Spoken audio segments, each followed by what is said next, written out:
see you. What's going on? So good to see you all. So good to see you all. What's up, Kim? So good to see you. Good morning to you. Divine, what's up, beloved? So good to see you. Aquarian Goddess is in the building. Lola's in the building. What's going on? What's the latest and the greatest? What's the latest and the greatest? Good morning, good morning, good morning.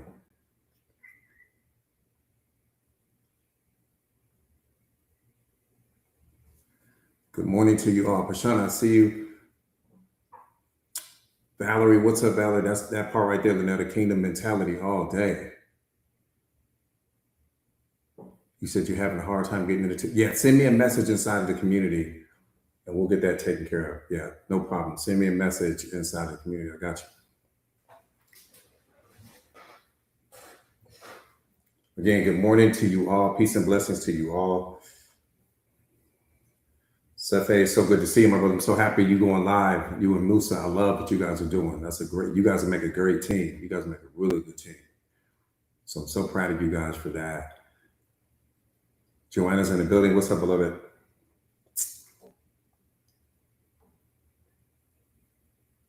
Again, good morning to you all. Good morning, good morning, good morning. You said, did the timing change? No, I don't think so. No, it didn't change. Yeah, send me a message, and because I get hit with so many messages, so send me a message, and that way, Deontay, what's going on, Deontay? Send me a message, and that way it's at the top, and then once I wrap up this live, I'll make sure that I get that taken care of for you. Just a key, what's going on? T Benz is in the building. Try Jack. What's up, beloved? So good to see you. George is in the building. What's up, George? Yeah, I got you. No worries. No worries. Everything is fine. Everything is fine. All is well. Everything is in a mess, and all is well. Strange paradox for sure. Strange paradox before, because there actually is no mess. That's the problem. Your programming and conditioning creates the mess. Danelle, what's up, beloved? So good to see you. That's why all is well. You guys hear me say that, and a lot of people don't really know what that means. I say all is well because all is well. The mess is being created by your programming and conditioning. The mess is being created by your pain. The mess is being created by your should stories. The mess is being created by you needing reality to be what you need it to be. So anytime that you say you have a problem, what you're really saying in that moment is that the world isn't spinning the way you need it to spin. People aren't acting the way you need them to act. Reality isn't aligning with the story that you have in your mind with respect to what you think should be happening at that time.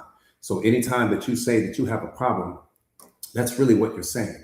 What you're saying is, coach, the world isn't spinning, turning, and revolving the way I think it should. So anytime that it doesn't, you label it as a problem.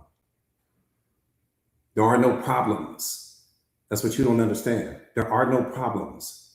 There's just what is. And then there's the story that you create about what is. And when the story that you create about what is doesn't align with reality, you call it a problem. You get upset. You become depressed, unhappy, experience anxiety, fear, worry, stress, whatever it is that you experience in that moment. But all is well. The mess is being created by your mind. The mess is being created by your programming and conditioning. You see the world through your programming and conditioning. Until you understand that, you're going to always think that you're broken. You're going to think that you need to heal. You're going to think that something is wrong with you when there's nothing wrong with you at all. It's just the story that you created in your mind doesn't align with the story that's happening outside of you. And when those things don't match, you become upset. You become depressed. You think you have problems. You don't have problems. You never had a problem in your life. Never. The person walking out of your life is not a problem. You going through a divorce is not a problem. You getting a flat tire is not a problem. Your car breaking down is not a problem. none of these things are problems, but you categorize them as problems, but they're not problems. Never had a problem. Chantel, what's up, beloved? So good to see you. Right? So it's just so important for us to understand that. Your programming and conditioning is what creates all of the problems. Red's in the building. What's up, Red? So good to see you, beloved. So why don't you have problem-solving skills? Self-awareness is the problem-solving skill. It's the only problem-solving skill there is. There are no other problem-solving skills. You just lack self-awareness, and when you lack self-awareness, you're gonna always look at everything through the filter of problems. That's the problem-solving skill, self-awareness. You don't have it, so you don't know how to apply it. That's the whole point. Happy birthday, beloved. Happy birthday to you. Love you too. Love you too. Happy birthday to you. Happy birthday to you, Mimi. Happy birthday, beloved. Rich, what's up, family? So good to see you. Happy birthday, Mimi. Happy birthday, beloved. The only thing that's real is the story you tell yourself. So when people ask me questions like, is that watch real? Tell yourself a story, because whatever the story is that you tell yourself, that's the one you're going to believe anyway. So it doesn't matter what I say. What matters is what you believe. That's the only thing you're going to believe is the story you tell yourself. So pick a good story and then tell yourself that, and then that's the one I want you to run with.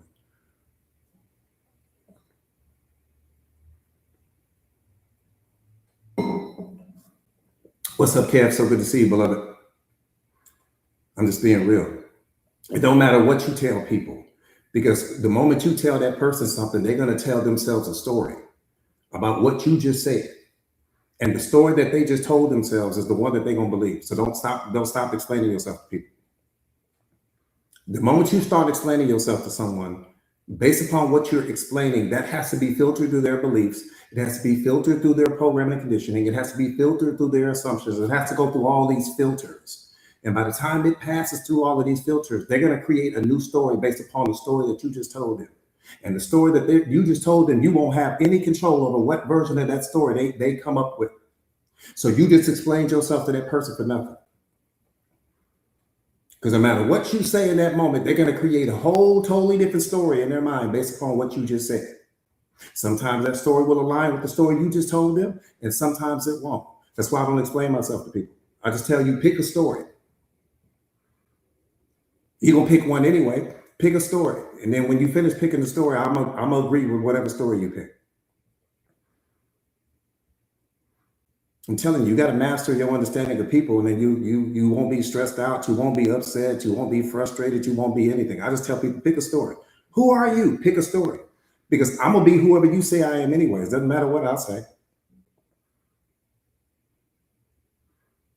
I can say I'm the smartest person in the world. Guess what that person is going to say? Oh, I don't believe it. And they may not tell you that out of their mouth, but they thinking it in that moment. I may say I'm the best motivational speaker in the world. They're going to have a different thought, an opposing opinion to that. You might say, I'm the most successful person in the world at this. They're going to have a completely different opinion of that. Why? Because when you say what you're saying in that moment, it bumps up against their mediocrity. And because it bumps up against their mediocrity, they may reject it in that moment. So I got people mastered. That's the one thing I love about self-mastery. Once you master your understanding of people, you stop being stressed out about them. You stop explaining yourself to people, because they're going to create a whole story in their mind, no matter what you say.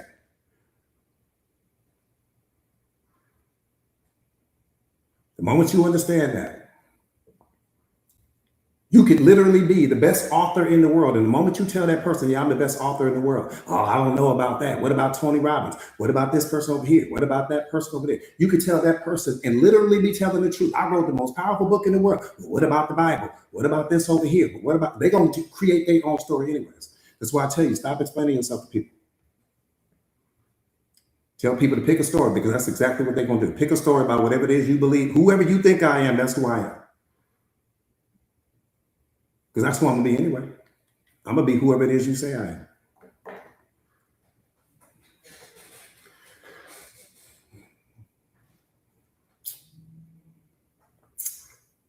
Good morning, good morning, good morning. Got my Tara in the building. Tara, what's up, beloved? Brianna, what's up, beloved? So good to see you. Jalen's in the building. Be a gentleman. Don't ever explain yourself to people, man. It's the worst mistake you can ever make. Because the moment you explain yourself to the person, you serving the person. Nah, you don't serve the person. The person needs information about you. You're not asking them who they are. They're asking you about who you are. That's not important. And the reason why that person is asking you that, because people want to be able to categorize you. That's what happens. People want to categorize you. They want to be able to put you in some box in their mind. They want to be able to put you in some box. So they can measure how important you are, so they can measure what they can get from you, so they can measure how can they benefit from you, all of these other things like that. That's how people look at you. People see you how they need you. That's how they see you. People see you how they can use you. And if they don't think you're going to be useful, they won't speak to you. They won't say anything to you. They'll walk right past you. But if that person thinks you useful to them, that person thinks they can get some value from you, they're going to be so nice and so polite and so all of these other things. You got to understand how people work. Brock, what's up, beloved? So good to see you. I'm telling you, if a person thinks you're not useful, that's why the person will walk right past the homeless person. Not because there's something wrong with the homeless person, but you don't think you can get any value from the homeless person. So you walk right past the homeless person. But you will be so kind and so polite and so nice to the person that's driving that Rolls Royce. So nice and so kind. Hold the door open for them, all these things. Because you think that person can benefit your life. That's why we do it. But the average person will walk past that homeless person because you don't think you can get any value from them. All right, let's get busy getting busy. Do me a favor real quick and share the live to your stories if you haven't already done so. Destiny, what's up, beloved? So good to see you. Again, do me a favor real quick, share the live to your stories. Jazz is in the building. What's up, Jazz? So good to see you. Yeah, that's all you guys are going to get is universal truth from me.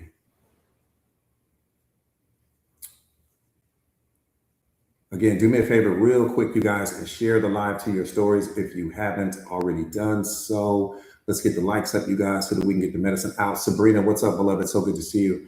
So happy you are here.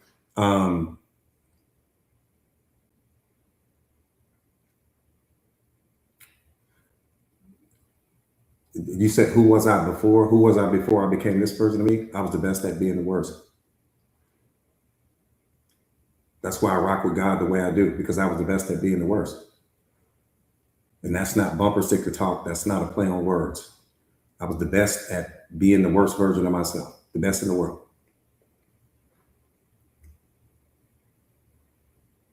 Just through self-awareness, and that's a great question when you ask, how did you master yourself?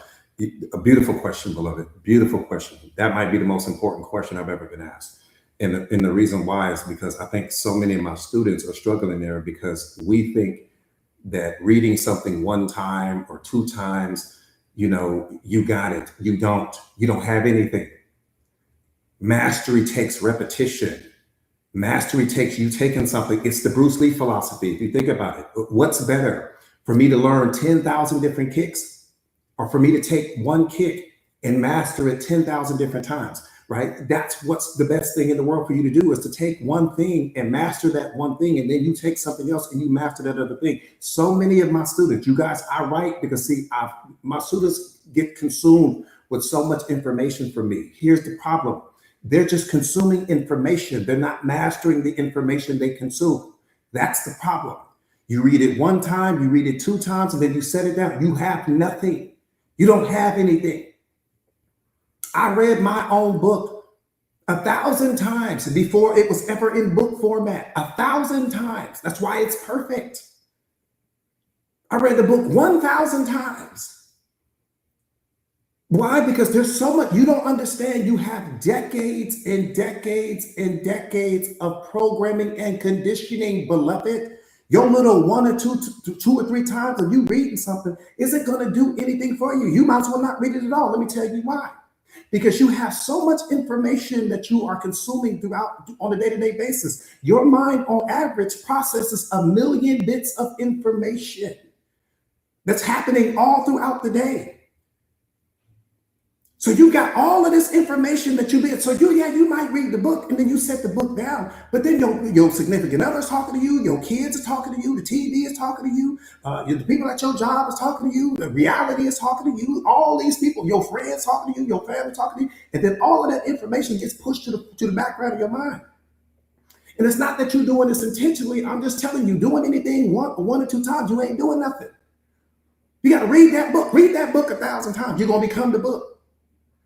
That's what's going to happen to you. You're going to literally become the book. See, depression can't live where awareness is. Fear can't live where awareness is. Doubt can't live where awareness is. Your limiting beliefs can't live where awareness is. So what did I do? I kicked everything out of my mind. The only thing that could rent space in my mind was self-awareness. The only thing that could rent space in my mind was self-awareness. Nothing else could live there. I pushed everything out of my mind. How did I do it? Being in a state of isolation. I had to put myself in a state of isolation. I did it nervous. I did it bored. I did it lonely. I did it alone. I did it all of these things, but I did it. You got too much programming and conditioning in you right now for you to read anything once or twice and think that you got it. It does not work that way. In life, we become what we repeatedly do, not what we do occasionally. Some of you guys are too lukewarm with respect to your transformation. You lukewarm, beloved, you're not going to become the most powerful version of yourself that way. See, this is why time blocking is so important. Because I would time block every single day. What does time blocking mean? That means I applied the Pomodoro technique. I'm applying Pomodoro technique right now. Let me show you. That's Pomodoro technique. I time everything I do. I know exactly how much of everything I time everything. When I walk in the gym, I set the timer. When I'm studying, I set the timer. When I'm shadow boxing, what you guys like right now, I set the timer. I can tell you down to the second how much time I studied, how much time I was growing, how much time I spent at the gym. My whole day, there's 1,440 minutes in a 24-hour day, and I can tell you down to the second how much of that time went toward growth, how much of that time went toward BS, how much of that time went toward my kids and my family, how much of that time went toward coaching. I can tell you down to the second. I don't have time in my day to waste because I'm tracking every single second of my day. That's mastery.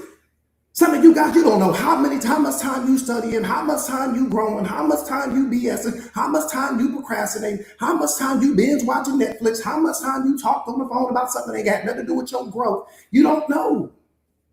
Because you're just moving through life. You're dealing with things as it comes to you. You ain't gonna never become powerful that way. I tell you guys this all the time. See, the millionaire would rather give you his watch than to give you his time because his time means too much to him. When you don't value your time, you ain't gonna value your life. So he'll give you the watch. He'll give you the Louis bag. He just don't want to give you his time because his time produces all of that. Here, I don't give a damn about the watch. I don't give a damn about the bag. You can't have my time because the time I can't get back. Nothing is more precious. Nothing is more important than your time. Nothing. Because that's how you truly build in your life. You build in your life with your time, not with your education. I got to put time there first before I can even get to the education. I got to deposit time before I can even experience love. I got to deposit time before I can experience growth. I got to deposit time before I can experience anything. That's the greatest gift that God has ever given you is your time. Not your money. Not your house, not your level of education. Your time is what created your education. Your time is what created the kids. Your time is what created the relationship. Your time is what has created your entire life, but it's the number one thing that we waste. And when you don't value your time, other people won't value it either. Why would I value something that you don't even value? But we'll put all this protection on the accounts. You got all this protection on your social media accounts. You got all this protection on your house. You got all this protection on your car, but you ain't got no protection on your time. It's what you're not protecting. And when you're not protecting it, other people don't mind wasting it.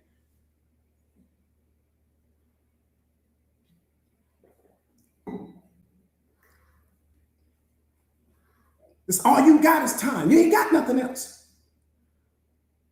Time is all you have, beloved. It's what you are truly building your life with. Nothing is more important than your time. You can't even, I can make the argument that love, that time is more powerful than love. Because if I don't deposit time, I can't even get to love. That's the reason why you fell in love with whoever it is you fell in love with, because you deposited time. You deposited time there first. So the most precious gift that God has ever given you was time. And you have a finite amount of it.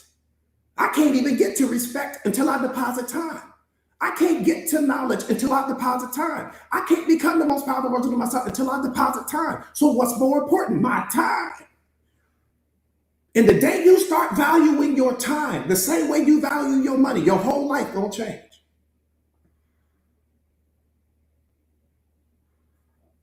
That's the problem. We value the money more than we value the time, not understanding that the time is what created the money. Without the time, you wouldn't have the money.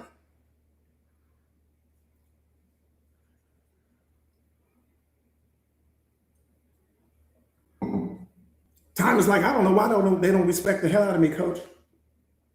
If time would talk, that's exactly what it would be saying, coach. I don't understand why they don't respect me anymore. They waste their time. You live your life like you got 1,000 years to live it. That's the problem. Oh, I'll do it tomorrow. I'll get to it later. You ain't moving through life with any level of urgency. One more time, I track everything. You're looking at it. This every day. As soon as I pick the phone and we on the phone, I'm setting the timer. I need to know down to the second, where is my time going? So when I don't have the life that I want, I can look back and I can understand why I don't have the life I want. And I'm tracking that throughout the week. I can tell you down to the week how much time I spend at the gym, how much time did I spend growing, how much time did I spend working on the business, how much time. This is billionaire mindset, man. Billionaires don't waste time. That's what BDM is, billion-dollar mentality. They don't waste time. They don't give a damn if you want to borrow the jet. They don't give a damn if you want to borrow the car. You can't borrow my time unless you're talking about something.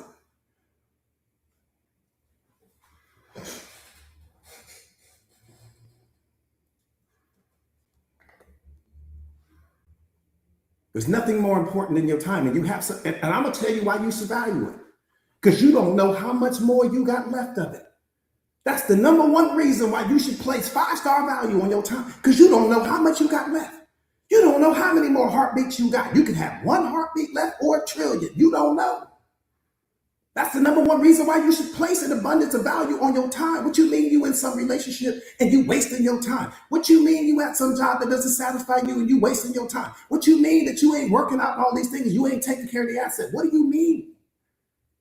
What you mean? You deposited your time in this situation and this person is disrespecting you. As valuable as your time is, you standing here taking that time and you being disrespected, and you got to deposit the time at the same time. That's what you're telling me with a straight face?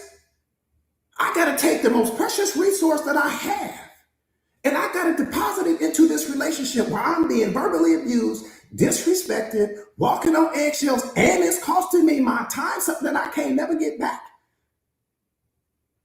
That's what you're telling me with a straight face?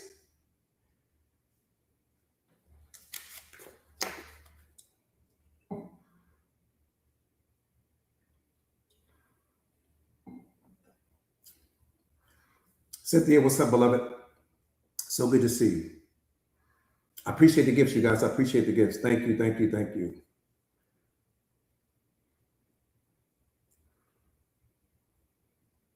God gave you a certain amount of time to handle your business. You need to handle your business. He didn't give you that time to be disrespected. He didn't give you the time so that you could show up small. He didn't give you the time so that you could walk on eggshells. He didn't give you the time so that you could chase people. He didn't give you the time so that you can need other people to validate you. That's not why he gave you the time. He gave you the time because the most important structure that he gave you to build was yourself. That's what he gave you the time for. He gave you the time to build yourself. Not to chase people, not to need people to believe in you, not to need people to validate you, not to need people to see your worth. That's not why he gave you the time. You caught up on the worldly aspect of it. He gave you that time so that you could build yourself into something so powerful that you would inspire every single person that you came in contact with, so that you would be a walking, talking TED Talk everywhere you go. Leticia, I appreciate that, beloved. That's what he gave you the time for. He didn't give you the time to let other people waste it, and he didn't give you the time to let other people abuse it. He didn't give you the time to let anyone disrespect you. That's not why he gave you the time.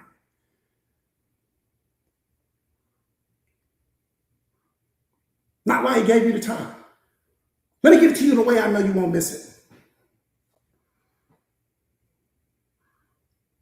Somewhere in the world, I don't know where, but somewhere in the world right now, there's a billionaire sitting inside of some hospital that just got diagnosed with stage 4 cancer.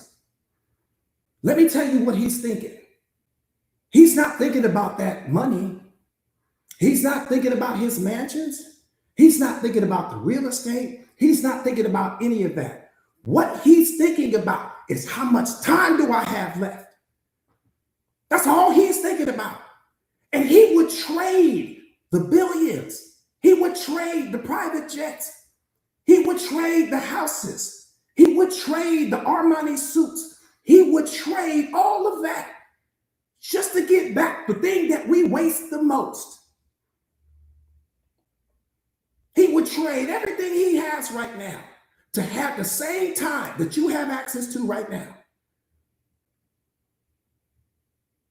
Because what's going to be the point in him hanging on to the money when he's running out of time?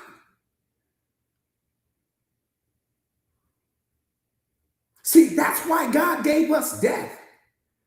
That's why he blessed us with that.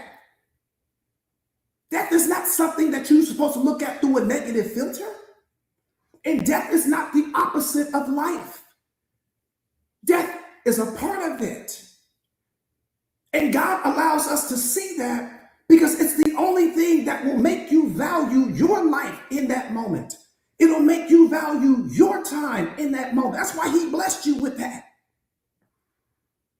Because death is the only thing that will make you think about how precious your life is. Nothing else will make you think about how precious your life is like death. So if he took that away from us, if he didn't allow us to see that, you would never appreciate your life. One more time. Death is not the opposite of life. It's a part of it. And it's the one thing that will make you apply and place maximum value on your life, beloved. The moment that someone close to you passes away, instantly in that moment, it reminds you of what's important. Right then and there, it will remind you of what's important in that moment. It'll snap you back into reality. You stop thinking about your problems. You start thinking about what's wrong with your life. You stop thinking about what's missing. You stop thinking about what you don't have. You stop thinking about all of it because that's not what's important.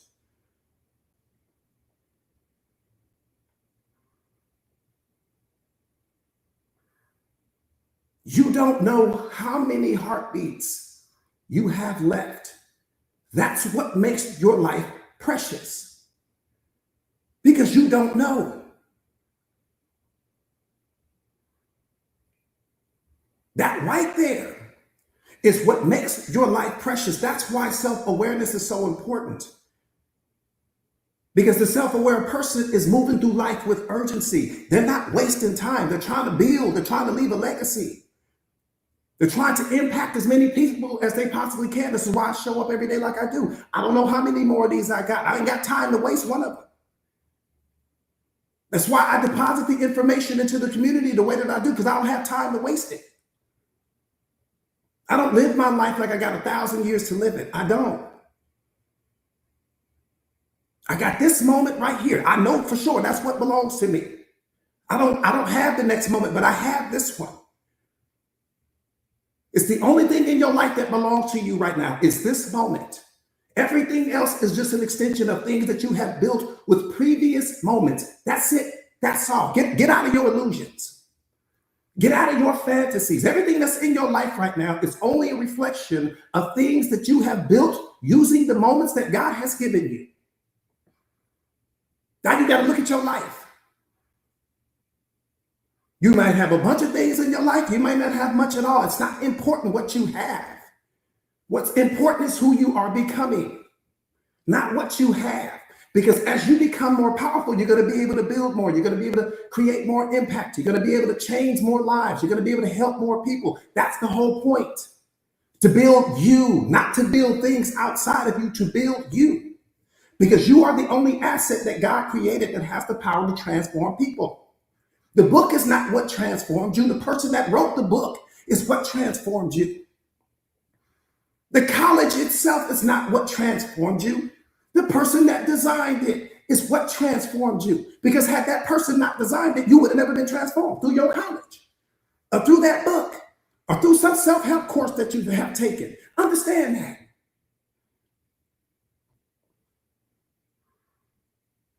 Somebody took the time. One more time, going back to my original point, somebody took the time to build that university. Somebody took the time to build that grocery store. Somebody took the time to build Amazon. Somebody took the time to build Google. And guess what? Those things are all benefiting your life right now. So the billion-dollar question is, what are you building with your time so that it can benefit somebody else's life? So that it can impact somebody's life the same way that Google has impacted yours, the same way that YouTube has impacted yours, the same way that some self-help book has impacted yours. What are you building with your time? That's what God wants to know. Not how many people like you, not who's celebrating you on social media, not how many likes and shares you. He don't give a damn about none of that. He's focused on what are you building with your time.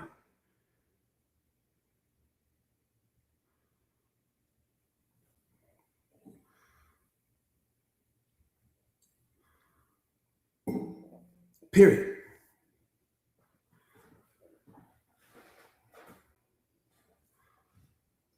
Period. Somebody took the time to build Amazon. Somebody took the time to build Tesla. Somebody took the time to build your phone. Somebody took the time to build anything. They took their time and they got a maximum return on investment of that time. That's what you look at your time. What am I building with the time? Or am I only using the time to chase people? Am I using the time to try to find somebody to love me? Am I using the time to focus on what I don't have? Am I using my time to focus on what's missing from my life? Here's what you got to understand. Here's what you need to understand.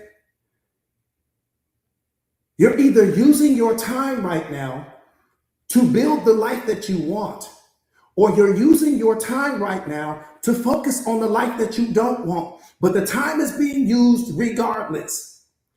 You are either building your life, you are either taking that time to build your dreams, or you're taking that time to help someone else build theirs. But the time is being spent regardless. You're either investing your time in becoming the most powerful version of you, or you're investing that time in becoming the worst version of the most limited version of yourself. But the time is being spent regardless. Leticia, I appreciate that, beloved. You spending the time anyways, whether you building the most powerful life or you waking up every day to a life that you don't love. The time is being spent regardless.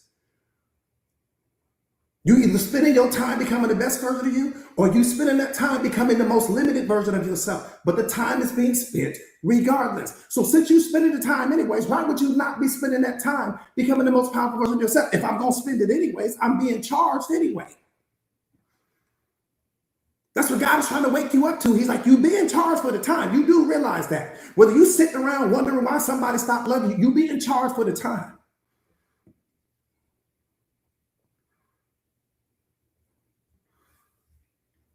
See, he gave you the time to build you, beloved, not to chase people. He gave you the time to build yourself. He gave you the time to build yourself, so that your life would become so powerful that it would have the ability to help change and transform millions of people's lives. That's what he gave it to you for. You are the most important project you will ever work on in the history of your life. Not your relationship, not your kids. You are the most important project, not your job. You are the most important project that you will ever work on in the history of your life. Most people haven't even gotten started on the project. Most people don't even understand the project. Most people don't know what direction to head in. How can you hit a target if you don't have one?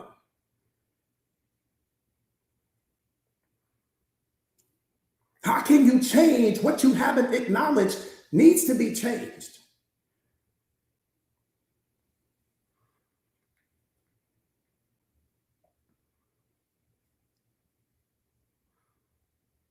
I'm telling you, that was the whole point.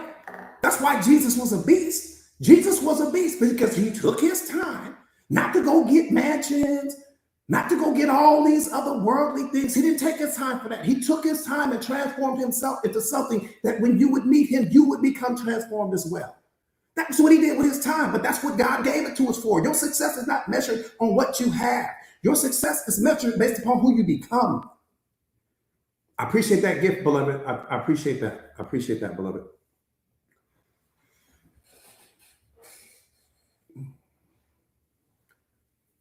Yeah, yes, Yasmin. That's what I did. I took my time and I wrote the book. Right. So if I don't do anything else, I handled assignment number one for sure. I took my time and I built the Mindset Masters community. That's what I did. I took my time and I built my e-course, The Fearless Mindset. That's what I did. I take my time and I show up every single day for you guys. Monday through Friday, I take my time. I don't get paid to be here. This is part of my assignment. And I don't need anybody to thank me. I'm not saying that so that you thank me. I don't need the thanks. I need you to thank yourself for everything that you have been through leading up to this moment, and appreciate you and celebrate you. And then let's roll up your sleeves. Let's lace up your boots. Let's change the world. But you got to change yourself first, beloved. April, I appreciate that.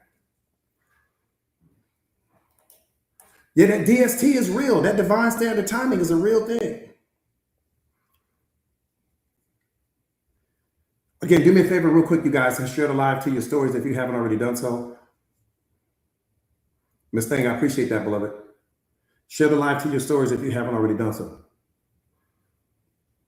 God sent you here to change the world. I don't know if you realize that or not. He sent you here to change the world. I don't know if you realize that or not. You may not be on that, or you may not be there yet with respect to self-awareness, but that's why you're here. I'm going to just wake you up to the truth. That's why you're here. And in his mind, you're powerful enough to do it because you carry him. That's why you're powerful enough to do it. You are more powerful than all of your problems. Stop telling God about the size of your problems and start telling your problems about the size of the God that you serve. That's where you start. Stop telling God about the size of your fears and start telling your fears about the size of the God that you serve. That's where you start. Everything is beneath you. You carry him in you. There ain't nothing should be on a pedestal. Your problem should not be on a pedestal in your mind. What's wrong with your life should not be on some pedestal in your mind because you are too powerful for that. I appreciate that gift, beloved. I appreciate that gift. Yeah, you source energy. What you talking about? Your problems, though, shouldn't be rent space in your mind. Your problems belong at your feet because it's your programming and conditioning that created the problem anyway. That's where the problem is coming from. It's coming from the way you see the world, the way you've been programmed to see the world. That's why the spiritual awakening is the most important thing, but it's where you start, beloved. We get ready to change the world. I don't know whether you realize it or not, but you're a part of it. That's why you're here. That's why you have ears. That's why you can hear me. And I don't mean ears meaning that you can pick up sound. I mean you have a spiritual ear. That's why you're here. That's why what I'm saying makes sense to you. See, certain people weren't born with spiritual ears. I could sit here and have the same conversation with a whole bunch of people. They wouldn't hear me. Not because they can't literally hear me, but they can't hear me spiritually.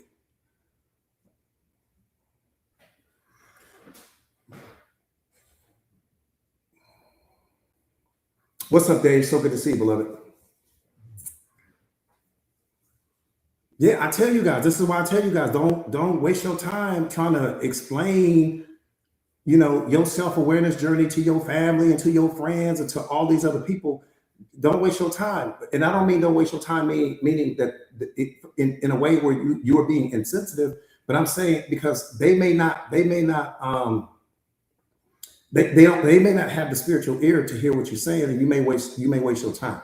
When people don't have the spiritual ear to hear what you're saying, they just gonna reject what you're saying. So it doesn't matter what you say. It doesn't matter how many languages you say it in. They just won't hear it.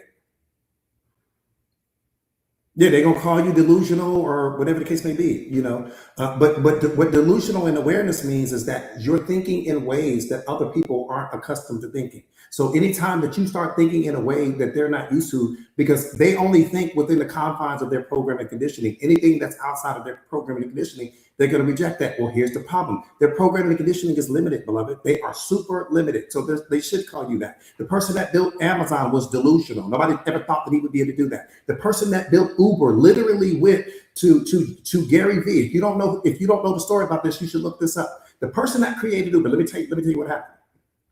This in terms of delusional thinking. The person that invented Uber went to Gary Vee. If you don't know Gary Vee, he's a social media personality. The person went to Gary Vee. At the time, Uber was just a thought in his mind. That's all it was. It was just a thought in his mind. He didn't have it on paper. He didn't have it anywhere. And he went to Gary Vee. And he told Gary Vee, I need $30,000 to build out Uber.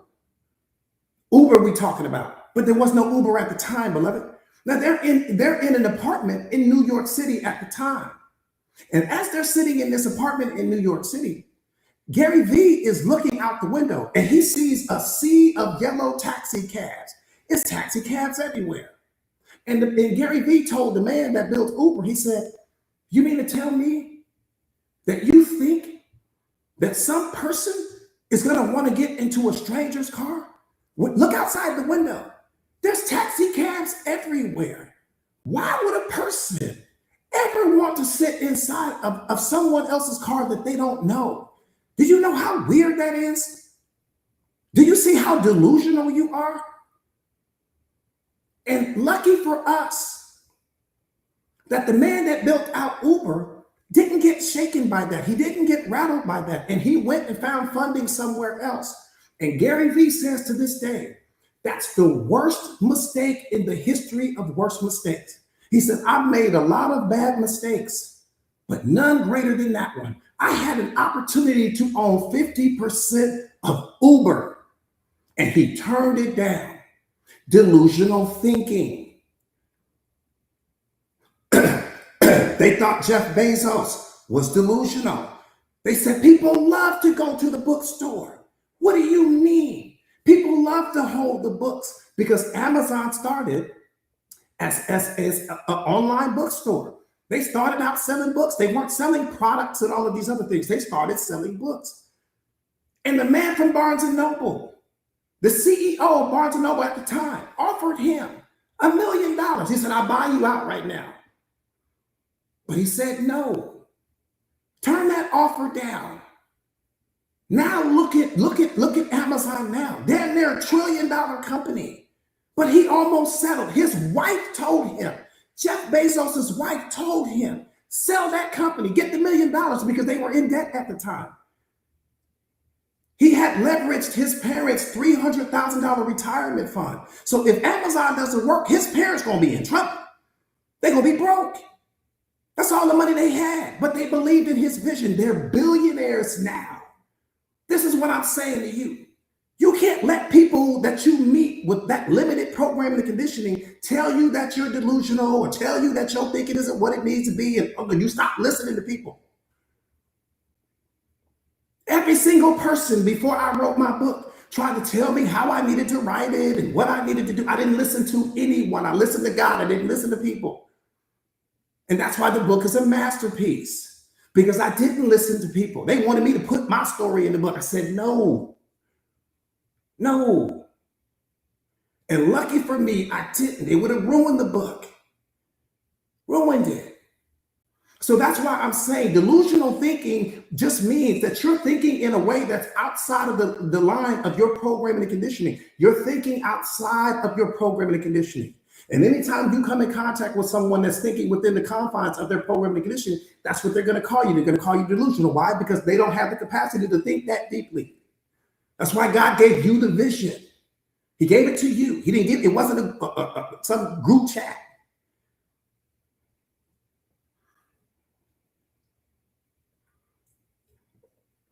What he puts in your mind is for you only. You got nothing to do with other people.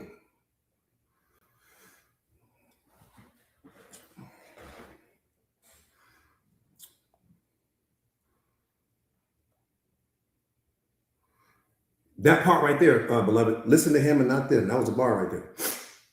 That part right there. All right, let's get busy getting busy. Let's get busy getting busy.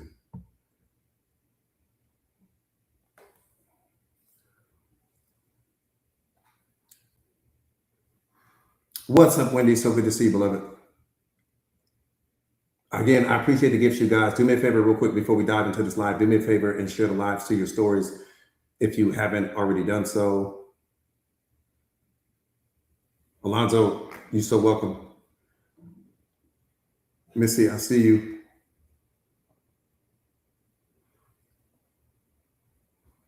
Again, do me a favor, share the live to your stories. You guys, let's get the likes up.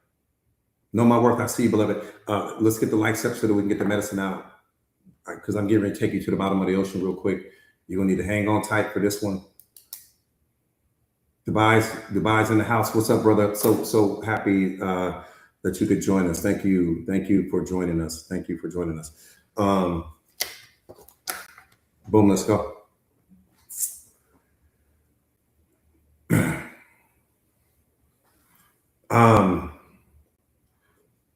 You have to listen with your spiritual ears with this one.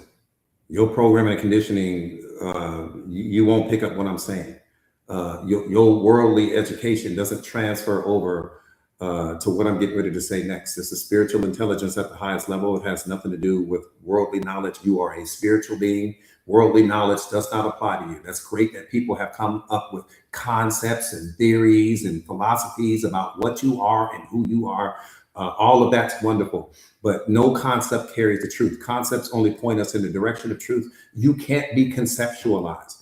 That's the thing that I need people to really understand. You can't be conceptualized. You can't be fit into any concept because you cannot be described using words alone. You can only be experienced. And no one has ever experienced the real you. So when you think about God, what people are walking around with is they're walking around with a concept of him. And concepts are not the truth. Concepts take reality and break reality up into tiny little fragments so that you can understand, but you can't fit God into a concept. But that's what people are walking around. We all have a concept of him. That's why every religion carries a different concept. Every religion carries a different concept about who Jesus is because they're going off of concepts, but concepts are not the truth. And if I can't put you into a concept, and I can't, how am I put God into one? If I can't put you into a concept, and I can't, how can I put God into one? How can I put the most powerful thing ever created in this universe, in the history of life, into a concept so that you would be able to understand? Think about what I'm saying to you. You trying to see him through your concept of him. This is why we don't see him. Because you're looking through a concept. There's somebody that programmed and conditioned you, programmed to condition your mind to see him through some concept. That's why you don't see him. You're looking through your idea about who you think he is.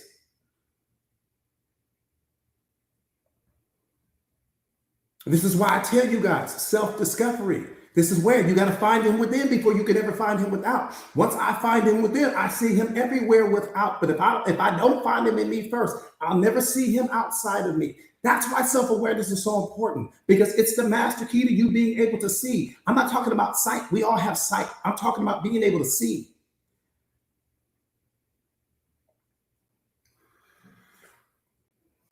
You don't find him in you first, you'll never find him outside of you. That's what the whole life is about. That's what the whole journey is. That's what it's all about. From start to finish, that's what it's all about. Most people never discover what it's about.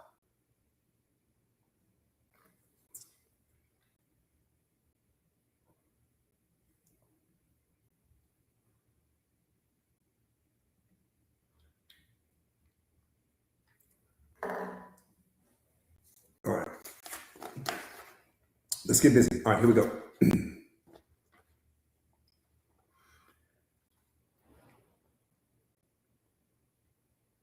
Again, do me a favor real quick, you guys, before we get started. Do me a favor and share the live to your stories before we take off in this rocket. Share the live to your stories, please. Share the live to your stories. That part right there, beloved, he was a teacher, and he was teaching self-awareness, not religion. He was not interested in your religion, even though your religion was built around him. He didn't want no parts of your religion. I said he didn't want no parts of your religion. I said he didn't want no parts of your religion. I said he didn't want no parts of your religion. I said he didn't want no parts of your religion in case your earpiece keep falling out. He didn't want nothing to do with your religion. He didn't want to talk to your pastor. He didn't want to talk to your preacher. He didn't want to talk to the bishop. He didn't want to talk to the head of your church. He didn't want to talk to the deacon board. He didn't want to know anything about them people. But all them people can't, they keep his name in their mouth. Isn't that something? Hold on. Isn't that something? He didn't want anything to do with your church. He didn't want anything to do with I'm talking about nothing. Jesus could have owned churches all over the world. He didn't want anything to do with a church because he knew and understood that the kingdom of God is in you. It's not in your church. I don't give a damn how much you go to your church. You're not going to find God in your church. You're going to only find him in you. That's what he was trying to tell you. But the church turned your pastor and turned your preacher and turned your bishop into some middleman, somebody that you would have to go through in order to get to God. Jesus said, hell no. That's why he pushed against religion. Because he said, you tricking these people out of their divinity. You making them think that they got to go through you to get to my Father. They don't have to go through anybody. They got to go through themselves to get to him. Not through you. You in the way. That's why he spoke out against that like he did. He didn't want nothing to do with your church. You would have never found Jesus sitting in some church. He might have walked in there and was going to turn that bad boy upside down. Now, I'll give you that. He might have went there to go have some words with your pastor to tell him to get his behind out the way. I'll give you that. He might have went to talk to your deacon board, tell them quit playing with these people before you trick them out of their divinity. He might have said that. But what you wouldn't have caught him doing is sitting inside your church singing and dancing. But they got you in there.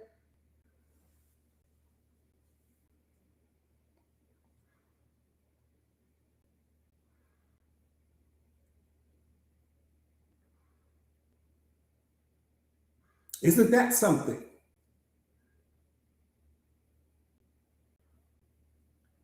Isn't that something?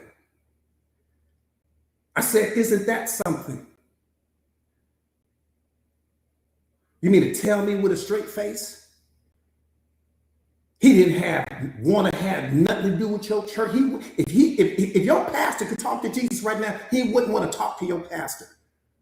He wouldn't want to have anything to do with your pastor. Like you all in your pastor's face. He wouldn't have wanted to have anything to do with your, oh, pastor, you so smart. Oh, pastor, you so knowledgeable. And oh, pastor, you so this. He wouldn't have wanted to have anything because he would have ran circles around your pastor because that's what self-awareness is. Self-awareness is here to let you know that your Father and you are interconnected. There is no division between you and your Father. You carry in him right now. That's what Jesus came in to let you know. You carry in him right now. The creator of all things. You carry him, beloved. That's what they didn't want you to know. That's what they didn't want you to know. You carry him. You're not here to find God. You're here to remember that you never left him.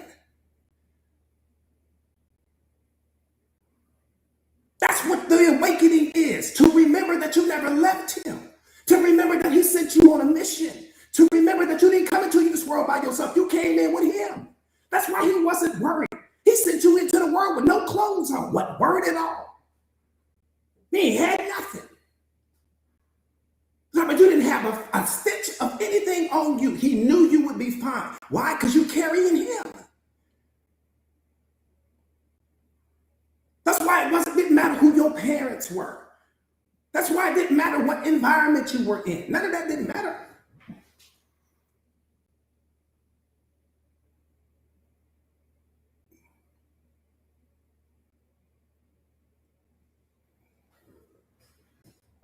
of that mattered. He didn't care about any of that. None of that mattered.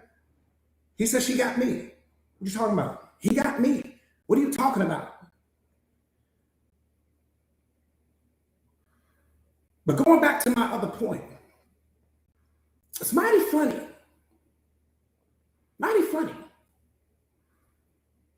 that I can make the argument one of the most powerful beings that ever walked the face of this earth, Jesus is who I'm talking about, didn't want anything to do with your church, but your church keep his name in their mouth. That don't seem weird to you? That's not odd to you? That don't set your spiritual alarms off? The fact that he didn't want anything to do with your church, but your church can't keep his name out of their mouth? That ain't weird to you? They didn't build that whole religion on him, but he didn't want anything to do with the religion. That's not weird to you? That don't set no alarms off in your mind? Nothing? You feel nothing about that? Wish I would.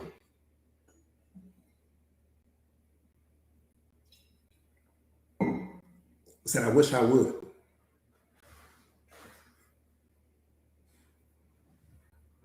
What you carry is infinitely more powerful than every church combined. If you took every church in the history of this planet and you could roll them all into one, it would be 1% of what you are, because you carry God. You carry the thing that the church is built on. So why I need to go talk to the church? Why do I need to talk to your pastor? Why do I need to talk to? I carry the thing that the church is built upon. I carry the thing that the Bible is built upon. I carry it. I'm infinitely more powerful than that Bible. I'm infinitely more powerful than the church. I carry the one that they talking about. I said, I carry it. And failure to believe that, failure to understand that is why you in pain right now.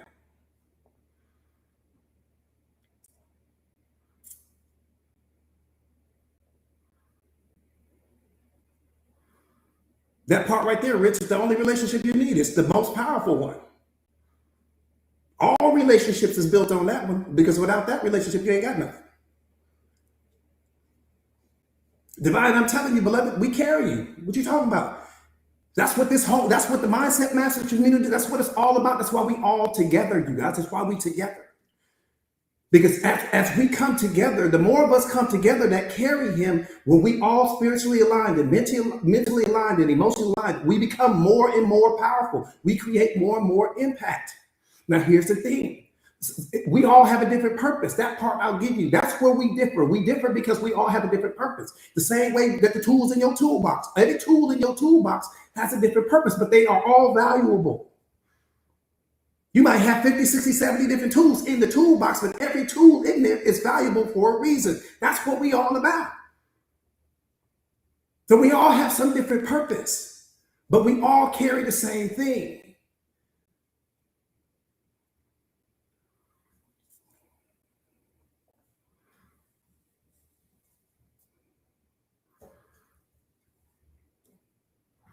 So you sit there going to church thinking you're getting ready to have some spiritual awakening. You're not going to have the spiritual awakening. You have the spiritual awakening by going inside of you. You are already more powerful than the church, but they're not going to tell you that. They're not going to tell you that, because then they lose their power. I need you to think that you got to go through me. I need you to think that I'm the bridge. I need you to think that I'm the gateway. I need you to think that you need to come here every single Sunday. You need to do what you do inside of this church. And then we're going to help you get to heaven. Get to heaven where? Heaven is a state of consciousness, beloved. That's what awareness is going to teach you. This is why Jesus said the kingdom of God is in you. Greater works than this shall you do. What part of that are you not listening to? You talking about you love the man, but you ain't listening to him? That's what you telling me with a straight face? You talking about you got all this love for him, but you ain't listening to him? How do you love him and not listen to him?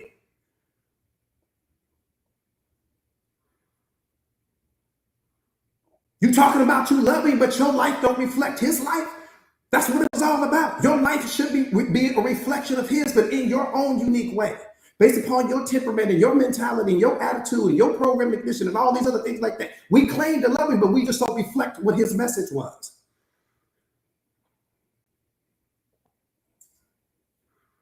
Now, we don't carry that reflection. Yeah, I love him, coach, but then that's where my love stopped.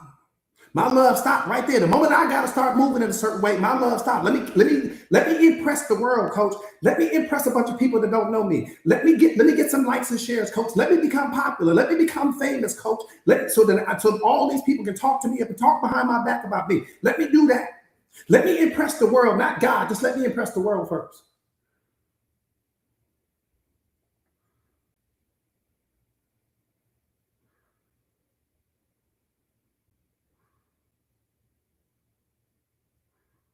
Yeah, let me impress the world.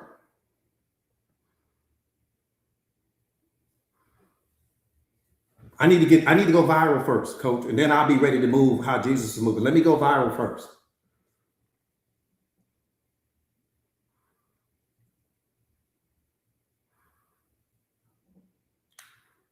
Let me qualify. Let me tell you, Pisty, I see you, beloved. Let me tell you how you know what I'm saying is true. No, it's not a green screen, but I appreciate the attempt. Let me tell you how you know what I'm saying is true. I'm gonna tell you how you know, and I'm the evidence. We only talking about evidence right now. We ain't talking about imaginary. We ain't talking about pretend. Let me give you real hard facts. When I show up every single day, Monday through Friday.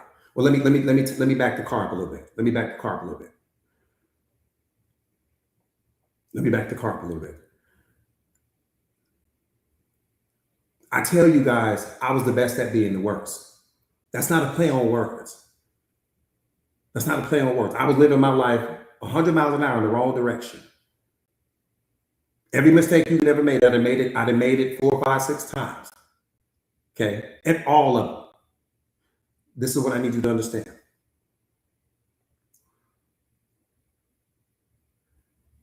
God ain't looking at none of that, because all of that is the seasoning. Let's just call it seasoning. All of that is the seasoning for the meal that I'm going to prepare and bring to the world. So every single thing that I went through leading up to this moment was all necessary. See, when it comes to God, there are no mistakes, there are no failures, there are no wrong paths, there are no, oh, I messed up here, I shouldn't have been in that relationship, I stayed too long. None of that.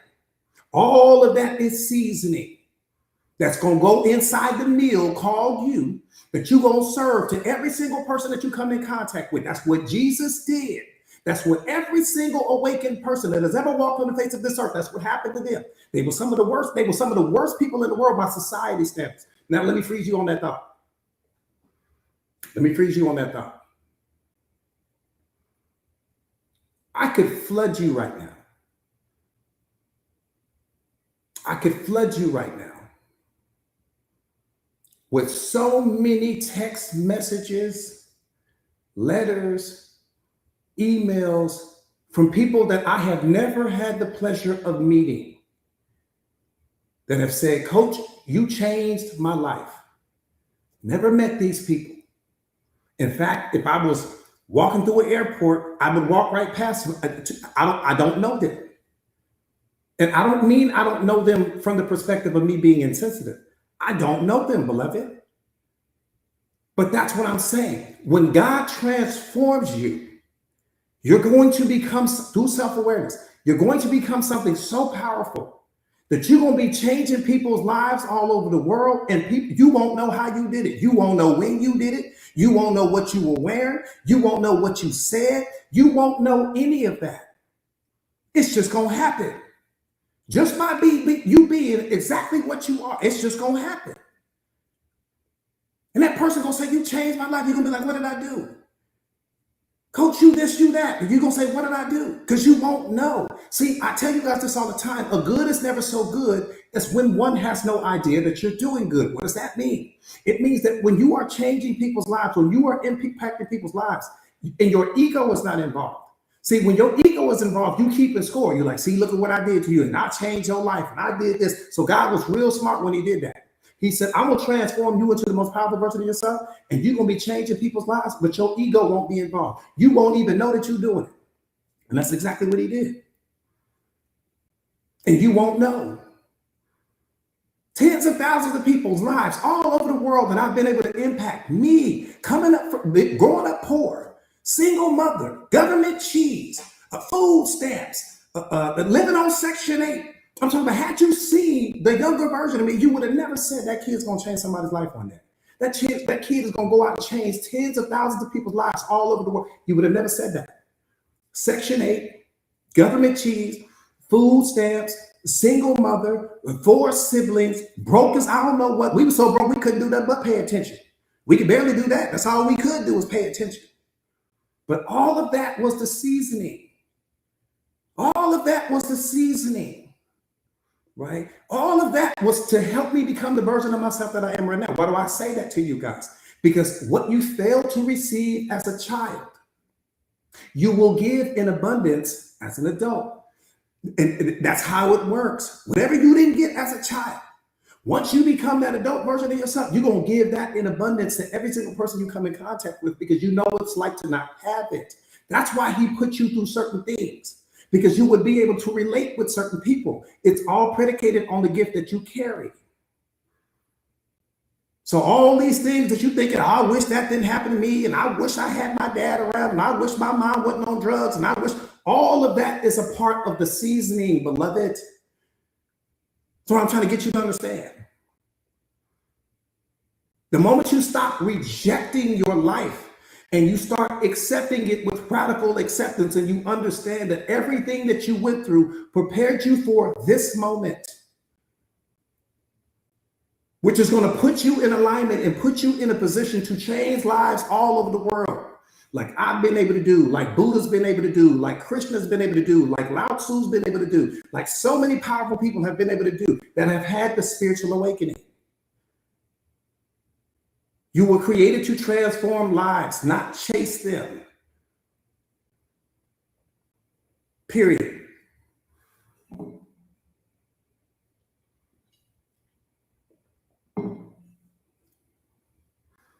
You're welcome, beloved.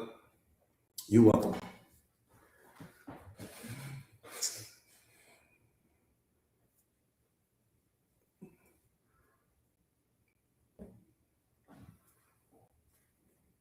All right, let's get busy.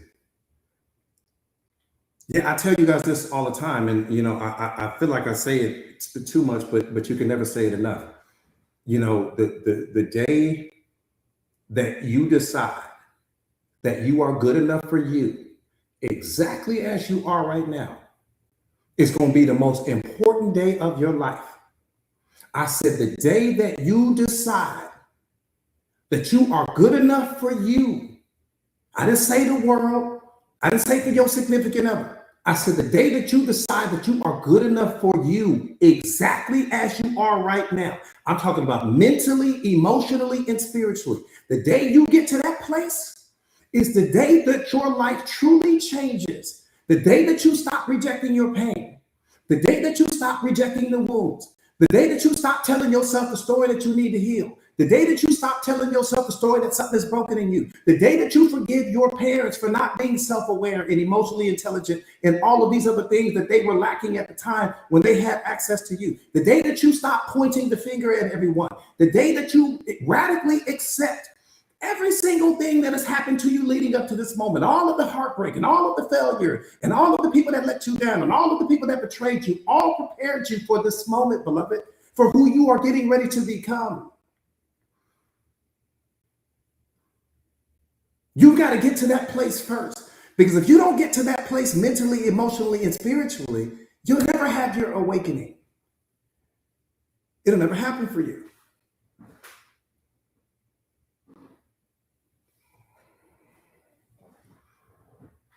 Stretch marks and all, body being transformed and all, blemishes and all, hair missing and all, whatever it is that's going on with you, acne and all, whatever your situation is, if you don't get to that place where you decide you are good enough for you, you will never get to unconditional love, because you will always be trying to change something on yourself. And then that will become a program that you're running. And I'm not saying that you can't change and make adjustments to your body and to all these other things like that. But what I'm saying is do it from a place of love, not from a place of pain, not from a place of you rejecting yourself, not from a place of I'm trying to be like this person over here because I don't like my nose, or I don't like my ears, or I don't like my body, or I don't like my stomach. And you rejecting yourself, which means that love cannot be in a mindset where you're doing subtraction. You can't be loving yourself and wanting to subtract from yourself at the same time. Just doesn't work that way. And then what you're going to do is that's going to be a program you run. You're going to change your body. And then you're going to see something else you want to change. And you're going to change this. And you're going to see something else you want to change. You're going to change that. You're going to see something else. So the unconditional love will never be in you because you're always rejecting yourself. No, God made you the way he made you for a reason. Your design was perfect in his mind. And give a damn about what society thinks about you. The way he created you is exactly how he wanted you to look. So before you start making all these changes and adjustments so that you can be what the world wants you to be, won't you talk to the creator first? The one that made the original design. Won't you talk to him first and see what his opinion is?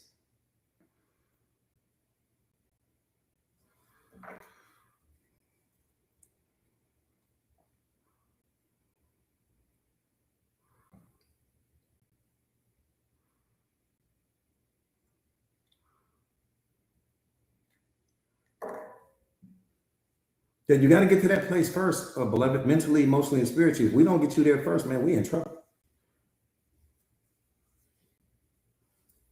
We in trouble. All right, let's get busy.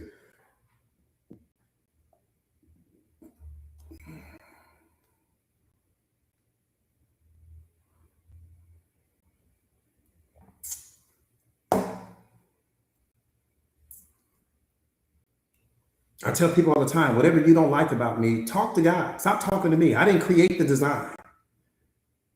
So anytime that somebody is rejecting you and they telling you this is wrong with you and that's wrong with you and all these other things, won't tell them go have a conversation with God. I didn't create the design. Go talk to him. What you talking to me for? You said I'm the result. I'm not the creator.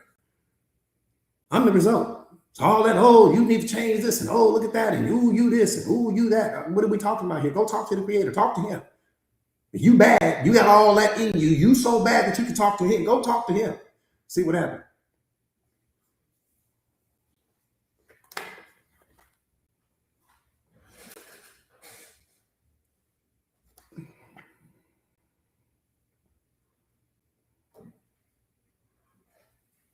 Yeah, the next time somebody tell you something was wrong with you, tell them to go talk to the creator. Don't talk to me. I'm the result. I'm the last person you need to be talking to.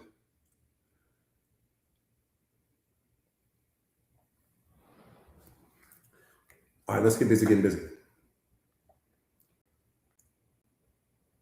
Turning head, what's up, beloved?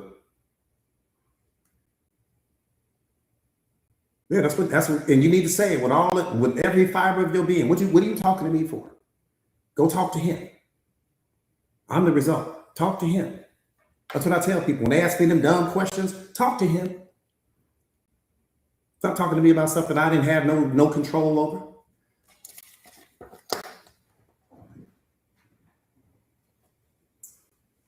All right, let's get busy getting busy. Again, do me a favor real quick. You guys share the live to your stories if you haven't already done so. We getting ready to turn up. We got to walk slow on this one. Yeah. Dave, that part right there, beloved. That part right there.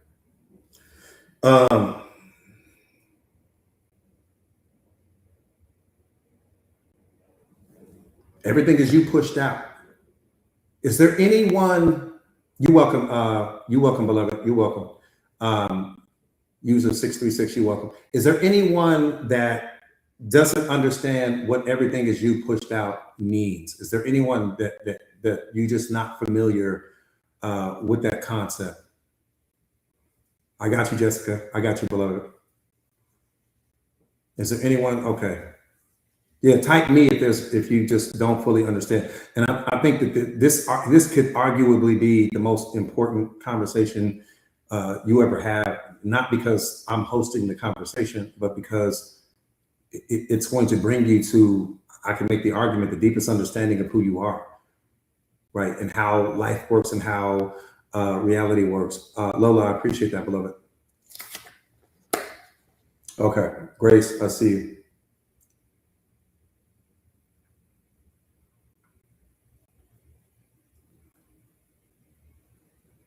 Yeah, so you got to empty your cup. In order for you to really hear what I'm getting ready to say, you got to empty your cup, or you just won't hear me. So please empty your cup. Let me say this to you. You have never met a rival in your life in the history of Lynn. I see you, beloved. So good to see you. So proud of you, Lynn. In the history of your life, you have never met a rival. Taija, I see you, beloved. What you met was your own doubt wearing someone else's face. What you met was your own fears wearing someone else's face. What you met was your lack of self-confidence wearing someone else's face. What you met was the lack of love and respect you have for yourself wearing someone else's face. That's all you have ever met throughout the history of your life. This is spiritual intelligence. This is next level awareness. You need to understand that. I'm going to take you all the way to the bottom of the ocean here. One more time. You have never met a rival in the history of your life. I don't care where you were. What you met was your own doubt wearing someone else's face. What you met was your own fears wearing someone else's face. What you met was your lack of self-confidence wearing someone else's face. What you met was your lack of love and the respect you had for yourself at that time wearing someone else's face. That's all you have ever met. Everything is you pushed out. Everything. When you lack self-awareness, you only have the ability to see people as people. That's the problem. When you lack self-awareness, you only have the ability to see people as people, independent and separate of yourself. That's what your ego has convinced you of. That's why your ego has to get out of the way, because your ego has you convinced that you are independent and separate from every single person. That's why ego death is so important. That's why ego has to be dismantled, because it's stopping you from being able to see that everything is connected. Okay. The people you encounter don't act from their nature, right? They reflect your internal state of being at that time. Everyone you meet is an expression of your own consciousness, period. They reflect your internal state of being at the time. For example, when you are operating from a confident state of being, okay? Just think about a time when you're the most confident version of you. All of the people that you met become your allies in that moment. You're confident. You're going to see confident people all around you. When fear was the dominant state of being, think about a time when fear was the dominant state of being in you at that time. It was your dominant state of being. Okay? Every person, every place, or everything will become an obstacle that you have to overcome at that time, because fear is the filter that you are seeing the world through at that time. When doubt is your dominant state of being, every person you encounter will become a competitor. Think about what I'm saying. So when you are on a basketball team, or you're on a baseball team, or you're on some sports team or whatever, and you're doubting your abilities in that moment, everything that you're looking at everybody's competition.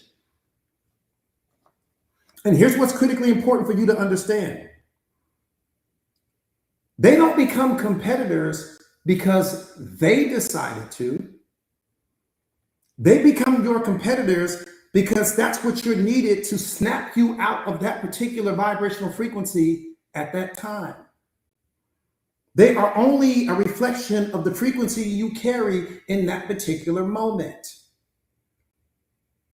So every single person becomes a reflection of the frequency that you carry at that time. They become a reflection of whatever your dominant state of being is at that time.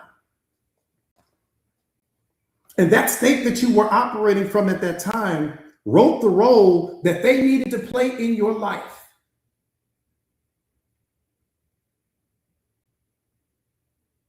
Let me say that one more time. And that dominating state of being that you were operating from at that time wrote the role that person that you encountered needed to play in your life. Everyone is you pushed out. Everywhere you look, you will only find another version of yourself, meaning someone who reflects some state of your consciousness. They will be wearing a different face from you, but in the world that you have created, they will only be a reflection of whatever your internal state of being is. And the behavior of the other person is only your assumption about them made visible. What you believe of another, you bring out in them.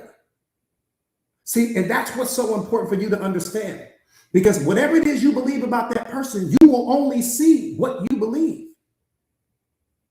If you believe that this person is honest, that's all your brain will look for in that person.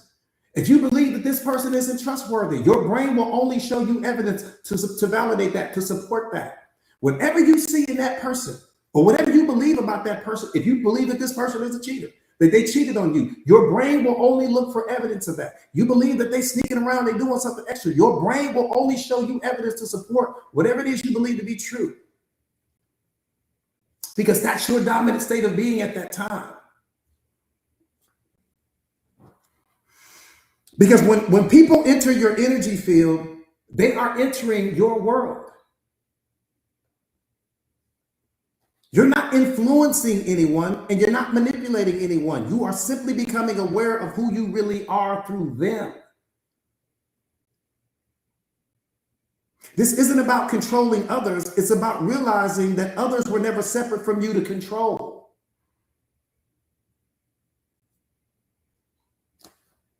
Here's what's actually happening. Every person exists in infinite states of consciousness simultaneously. Meaning, every version of yourself that you have ever been throughout the history of your life not only still exists, but that version of you is casting out a frequency to the world that other people meet in that moment. So here's what you need to understand.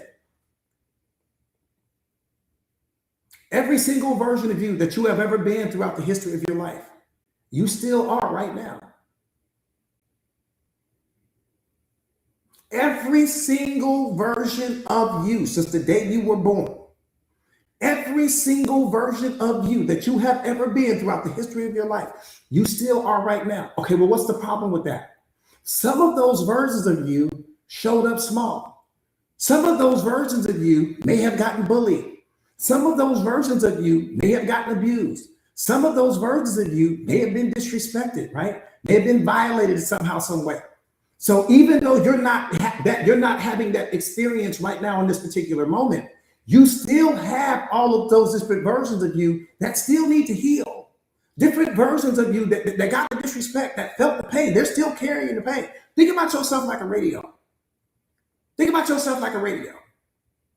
Every single version of you that you have ever been throughout the history of your life is like its own radio station. Now, you might be operating on 101.1 right now, and you might be happy in this state of being right now. But at the 97.5 radio station, you got verbally abused, you got disrespected, you got whatever the case may be. And even though you turn that dial and you're not that version of yourself anymore, that version of you that you were at the 97.5 is still letting off a frequency. It's still casting a frequency out into the world. When you meet John comes walking up into your life. John didn't come walking into your life because you're special. John came walking into your life because he is going to reflect that frequency, that 97.5. Will you suffer the verbal abuse? He will be wearing the face of that, and he will reflect that back to you. Is everyone following me so far? I want to make sure I don't lose anyone. Give me light bulb emojis if you guys are understanding it. I only want light bulb emojis. So that way I know that you're getting what I'm setting down. One more time. We're gonna walk real slow on this. What's up, David? So good to see you, beloved. I didn't even see you. One more time. Think about yourself like a radio. Again, Don't hang on to the metaphors too tight, because if you do, you miss the point. Some of you guys hang on to the metaphors just a little bit too tight, just a little bit, just a little bit. And then you miss the whole point because you're too busy trying to use logic to what I'm saying. Okay, awesome. So again, think about yourself just like a radio. Think about a real radio. A real radio can only listen to one station at a time. Think about one of them old school radios, one of those ones where you got to literally turn the dial. You can only listen to one radio station at a time. Even though you're going to catch it right here. You should catch it right here. Think about what I'm saying, beloved. So you got this radio, an old radio. Tree, I appreciate that, beloved. You got this radio, an old radio. You got to literally turn the dial. Now, let's say you like country music. That's your dominant state of being right now, country music. But all of the other radio stations are still letting off a frequency. You can't hear the frequency because you don't have your dial turned into that. That's why you can't hear the frequency. But on those other radio stations, they're still paying. On the other radio stations, there's still abuse. On the other radio stations, there's still some unhealed versions of yourself. God is not worried about the radio station that's operating right now, because you might be strong right now. But he's saying, beloved, you ain't gonna never become the most powerful version of yourself until you heal those other radio stations. So he gonna send some people into your life. They're not gonna be a reflection of the radio station that you casting out to the world right now. They're gonna be a reflection of that 97.5 or that 93.2 when that divorce happened that you never healed from, on that 101.3, that situation that happened where somebody bullied you when you was 5 years old. They're gonna come in wearing the face of all of that. That's what's important for you to understand. So you might be saying, well, I'm fine now, coach. Yes, you are with the radio station that you are right now. You are fine right now. But there are still stations that have been healed in you, beloved. The whole radio needs to heal. Not just today's version of you. You need to heal the whole radio. So every version of yourself that you have ever been, you still are right now. Think about it. If you used to have a problem with drinking, or you had a problem with smoking, or you had a problem with gambling, this is going to qualify. You'd have had a problem with drinking, smoking, or gambling. Something you'd had a problem with in the past. But you don't do that no more today. But that version of you still exists. And this is why they will tell you, well, don't take the alcoholic to the bar. Why can't you take the alcoholic to the bar? Because the alcoholic may be triggered. Okay, but if you're not an alcoholic anymore, why would you be triggered? Because that radio station is still playing. And the moment that alcoholic walks into the bar, he has the ability to tap back into that radio station, meaning to tap back into that dominant state of being. And he might have a drink and spiral back out of control. That's why they will say that, because that version of him still exists. That's why that's so important. Some of you guys may have anger issues, right? You may have some anger issues. But today, you're like, Coach, I've been studying and I've been going to church and I got my anger under control. Today you do. But the version of you that really carries that anger, that version of you still exists. And if the right situation happens, that can be triggered again. Because that version of you still exists. That version of you is still casting out a frequency right now. Just like your real radio station. Every station is available. You can't hear the stations because you don't have the station. You don't have the dial tuned to that station. But that station is still playing music right now, but you can't hear it.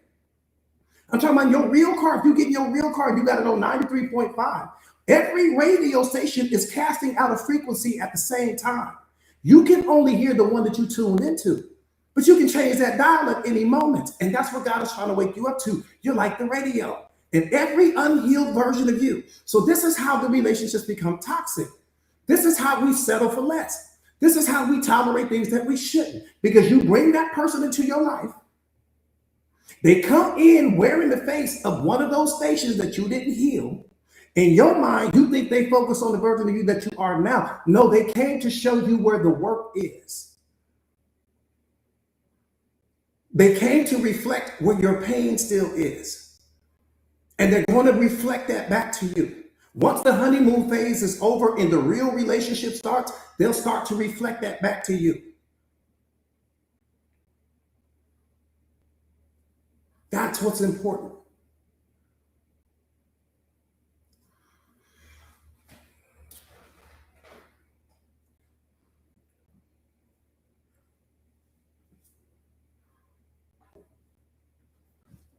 So it's again. So when you are a chosen one, that's why God is sending the people into your life that He's going to send into your life.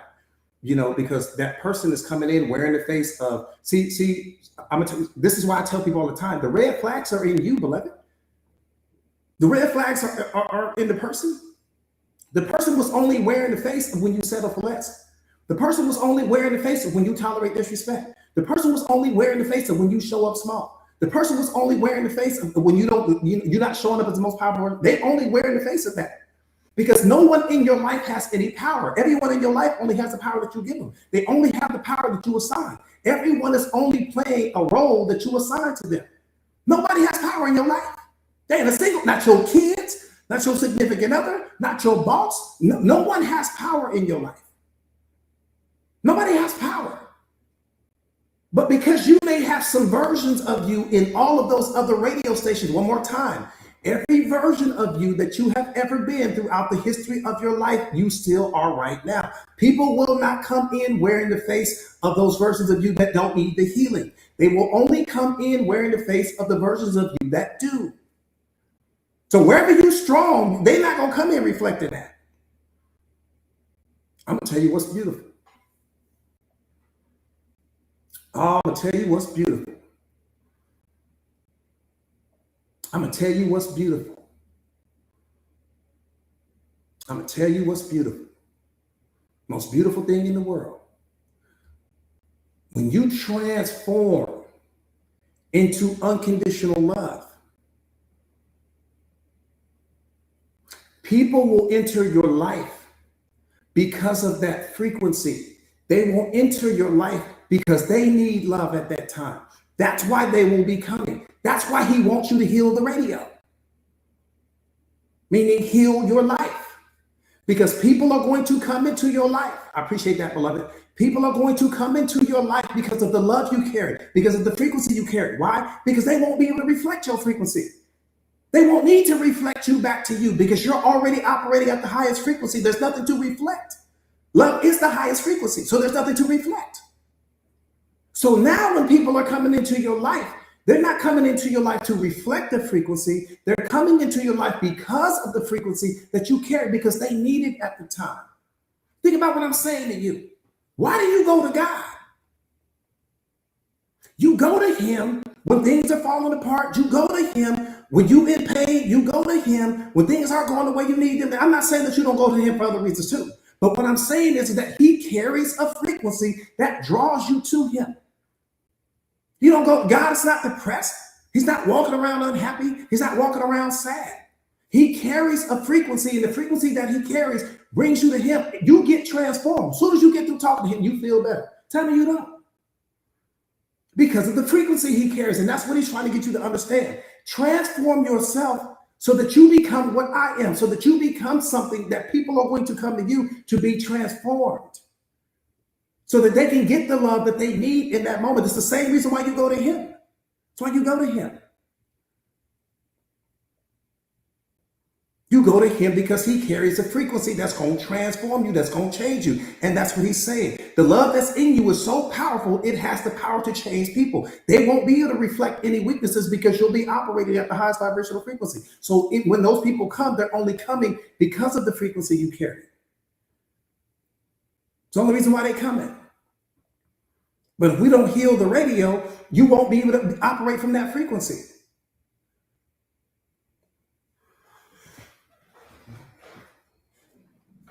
Does that make sense?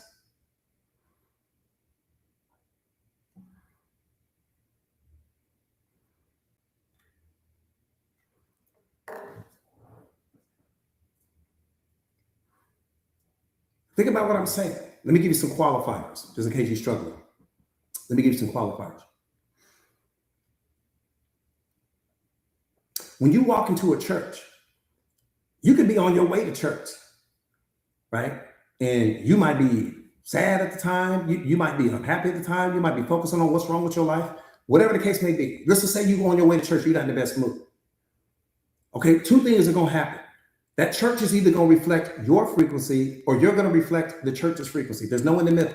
So when you get to church, you're going to end up reflecting the pastor's frequency. And his frequency is going to change you at that time. His message is going to change you at that time. It's going to change the way you feel at that time. You won't walk out of that church feeling the same way you walked in. I know that, and I don't even know your name. I know that for sure. Now, you might have walked in, your head was a little bit down, right? You weren't feeling your best. You might have been focusing on your problems. You might have been focused on what was going wrong with your life. But when you walked in, there's only two frequencies that's going to happen. That church will either reflect your frequency or you're going to reflect the church's frequency. So that universal frequency that's happening in that church is joy and love and happiness and, singing and dancing and all this other stuff that's going on. And that became your dominant frequency. It transformed you in that moment, meaning it transformed your internal state of being. I'm gonna give you another example. These are just qualifiers. You go to a motivational seminar. When you go to the motivational seminar, only two things that can happen. You're either going to become a reflection of the seminar, or the seminar is going to become a reflection of you. So you go in, right? Your life isn't where it want to be. You're trying to figure out how to get to the next level. But the frequency in there in that moment is so powerful, and everybody's got this energy and all these other things that when you walk in, now you feeling powerful, you feeling motivated, then you thinking bigger and you dreaming bigger and you think you can. You got all this confidence in you now, and all this belief in you now. Why? Because you became a reflection of the frequency. Okay, freeze that thought. You like the motivational seminar. So when people come in contact with you, they're going to reflect the frequency that you carry. If your dominant frequency is doubt, that's all they can reflect. If your dominant frequency is I don't really love myself, that's all they can reflect. If your dominant frequency is I'm the baddest thing walking, that's what they're going to reflect. Just like the motivational seminar. Why did you get pumped up? Why did you get motivated? Because you became a reflection of the frequency. Why? Because you entered their energy field. They didn't enter yours. You went to the seminar. You went to the church. So that means that you picked up the frequency. Anytime you enter that particular energy field, you pick up that frequency. When people enter your energy field, they pick up yours. So whatever your dominant frequency is at that time, when I'm doubting myself, I'm not believing in myself, I'm not loving myself, I'm not this, I'm not that. Okay, wonderful. I'm not telling you anything is wrong with that. What I'm saying is that when people come into your life, they're going to reflect that frequency. Everything is you pushed out. People wear the face of your pain. People wear the face of the moments when you didn't love yourself. People wear the face of the moments when you didn't show up for yourself. People wear the face of all of the moments when you don't believe in yourself. They're wearing the face of that. The mirror in your bathroom can only reflect your image. People were created to reflect your internal state of being, and you reflect theirs back to them. That's how it all works. Because you can't see your internal. So God gave you people to mirror that back to you.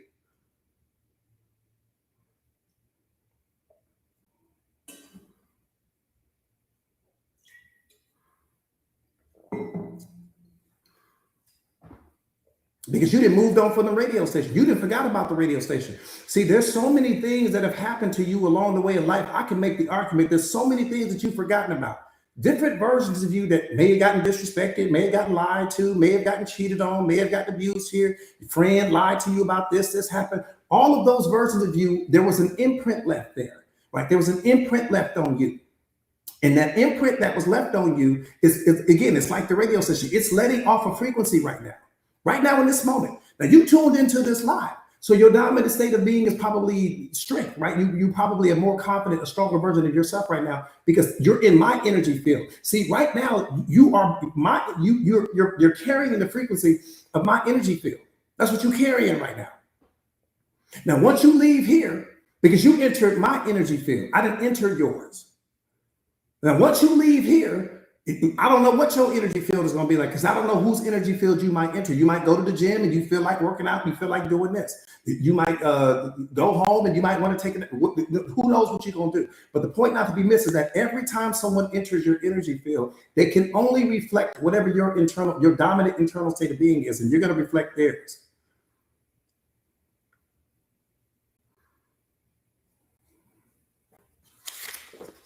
That part right there. So it's just so important for you guys to understand that. You ever walked into a place? I'm gonna tell you how you know. You ever just walked into a place, you didn't hear a single word, but you're like, something wrong, something off. Like maybe the couple was fighting 5 minutes before you got there. And you walk into the house, you just know something is off, something is wrong, because you're stepping into their energy field. And in that moment, you picking up the frequency, you pick it, you know something's wrong. They ain't said a word. Did nobody tell you what was wrong? None of that. But you picked up because you stepped into their energy field, you can only reflect that back to them in that moment, that something was off in that moment. Shifted your whole energy at the time. This is how your kids know when you fighting. Your kids know when you fight because they step into your energy field. They may not know exactly who said what and who's responsible for this and that, whatever the case may be. But the point not to be missed is that they know because they've entered your energy field.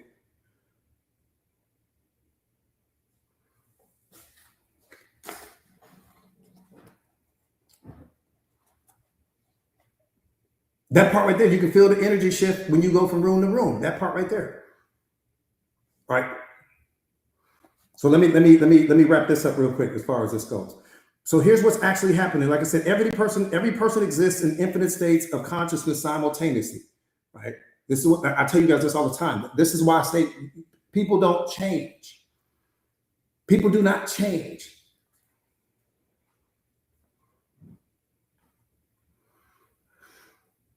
When a person cheats on you, okay, when a person cheats on you, and you are considering taking the person back, I'm not telling you do or don't. This has nothing to do with whether you should or you shouldn't. Here's my point that I'm making to you. When a person cheats on you, the version of them that cheated on you still exists. The version of, one more time, every single version of yourself that you have ever been throughout the history of your life, you still are right now. Every one of those versions of you is still casting out a frequency to the world. The versions of you that still need to heal, the versions of you that's the cheater, the version of you that's the liar, the version of you that's the manipulator, the version of you that's the fill in the blank. Okay, here's my point. So when that person cheats on you, the cheater still exists in them. Yeah, I'm sorry. And yeah, I'll never do it again. And please forgive me. And all of that's wonderful. See, when you become self-aware, I'm not worried about your I'm sorry. I'm not worried about I'll never do it again. I'm not worried about that. What I'm worried about is the version of you that made you do that in the beginning. What's going to happen when that version of you gets triggered again? Something triggered that version of you. Something triggered that version of you. That's what I'm worried about. So if I give you a second chance and you haven't healed that version of you, the version of you that told you that it was okay for you to violate our agreement, for you to violate our relationship, for you to violate everything we built leading up to this moment. Well, hold on. Okay, I get that part. I'm not with you 24 hours a day. And I don't know what triggered that version of you that made you cheat to begin with. That's what I'm worried about. Yeah, I hear you sorry, and I hear you'll never do it again. You sorry because you got caught. I get that part. But the problem is the version of that person that did that still exists. And what you don't understand is what triggered that. And what's going to stop that version of you from getting triggered again? That's the point not to be missed. I just gave you multiple examples so that you can understand how every single version of you that has ever existed still exists right now. So when you like, oh, coach, I'm giving this person a second chance. Okay, wonderful. But you do understand that the version of them that made them cheat on you to begin with is still running. That version of them is still running right now. That version of them has certain thoughts. That version of them has certain beliefs. That version of them has certain attitudes. That version of them has certain preferences. You don't know what triggered that version of them and what made that version of them emerge the first time. And because you don't understand that, you going off the I'm sorry and baby, I'll never do it again and the please forgive me. All of that's wonderful. When you become self-aware, you're like, I don't know if I want to roll the dice with you like that.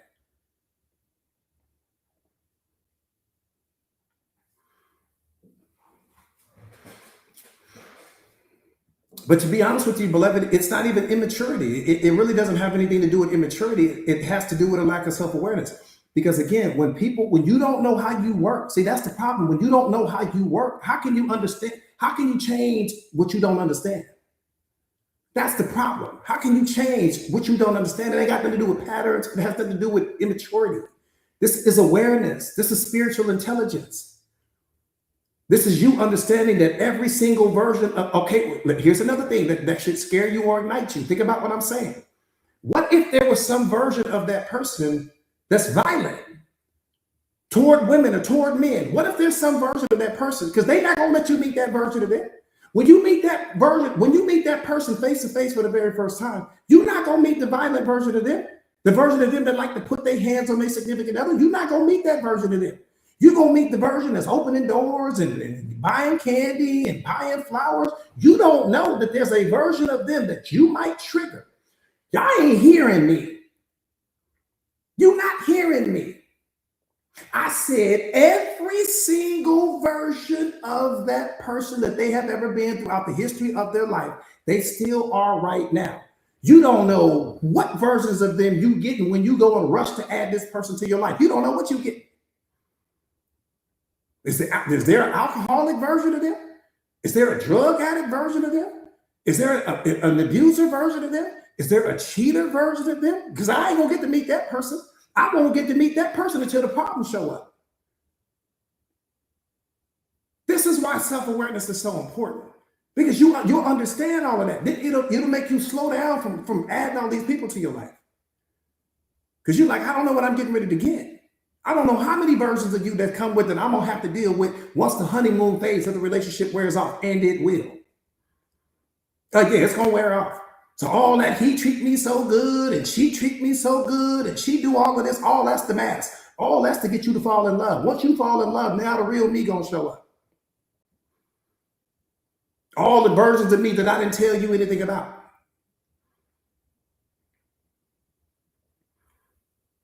Then you're gonna see all of me now.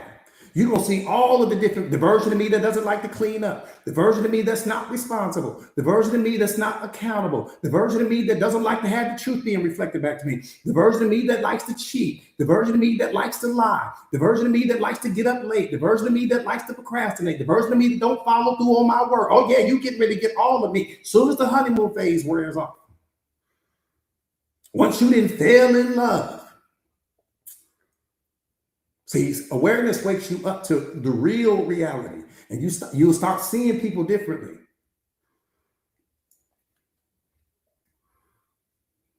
I'm telling you, y'all better wake up. Keep adding all these broken people to your life if you want to. You start to see people. You start seeing through people. When you become self-aware, you start seeing through people. You're like, nah, I don't want none of that. Your packaging is pretty as hell. You can go to Neiman Marcus right now and get the prettiest packaging in the world. I might go to Walmart and get a gift and put it in some Neiman Marcus packaging. I might go to the Goodwill and get a gift and put it in Saks Fifth Avenue packaging. So when you're looking at the packaging, you're like, ooh, it's Saks Fifth Avenue. Ooh, it's from Neiman Marcus. Never realizing, oh, this is a Walmart product in here. Some of you guys are buying the packaging, not the product. And then once you understand what the product is, it's too late now.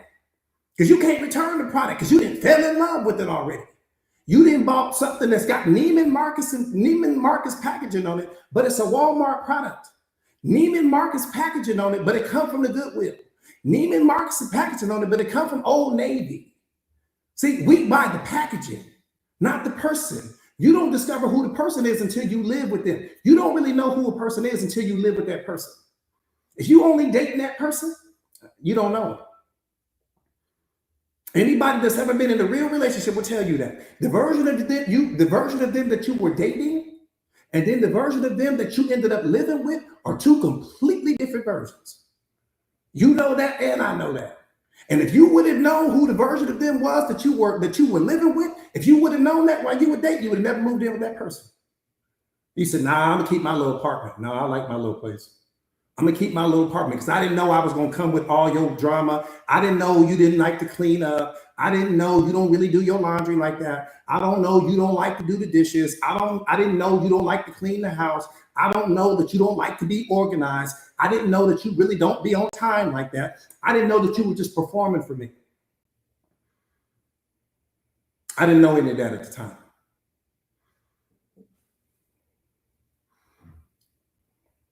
Walk in the bathroom, there's hair all over the bathroom. You don't see that as a problem. drawers laying all around. You don't see that as a problem. You don't do your laundry. You don't see that as a problem. And I got to catch all of your mood swings. You don't see that as a problem. So I got to pump you up. I got to be the therapist. I got to motivate you. I got to be all these things that I didn't have to be when I was dating you. Because when I was dating you, I was getting the pretend version of you.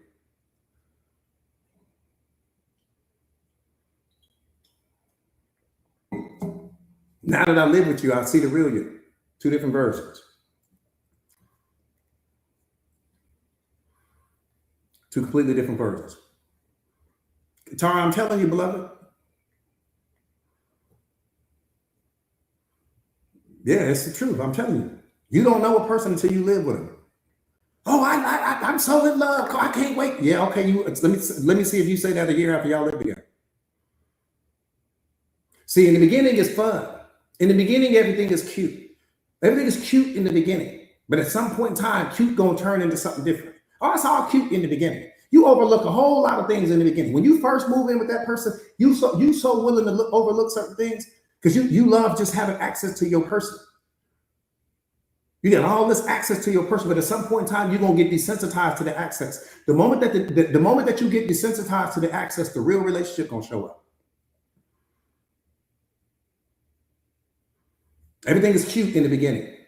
Everybody cleaning up, and we doing all because we still performing at that time. That's when the performance is still going on. In the beginning, the performance is still going on. Once we get past the performance, that's when the real you gonna show up. Yeah.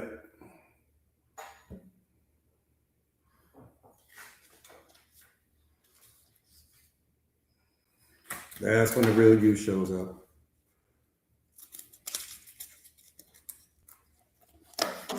See, I think what a lot of people don't understand is what's up? What's up, beloved? Silas, what's going on, Silas? So good to see you, family. That part right there, humble. Yeah, you gotta. That's why the healing is so important.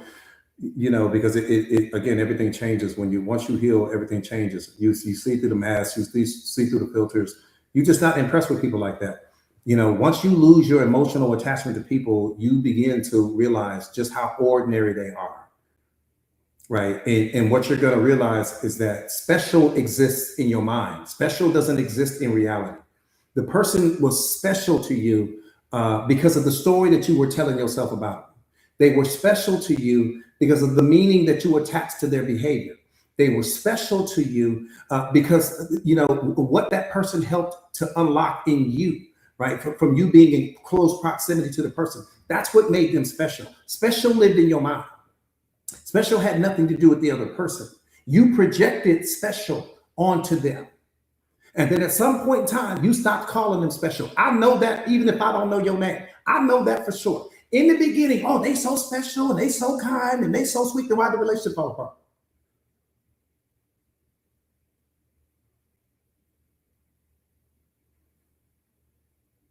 I'm gonna let my silence have a conversation with you.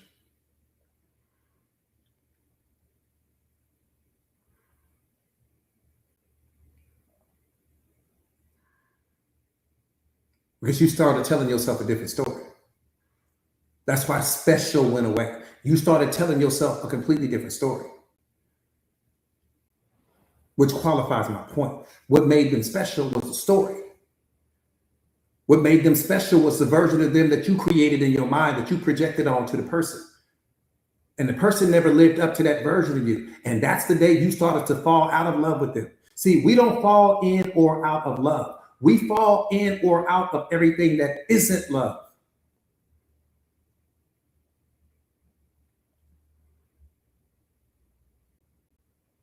Don't let that go over your head.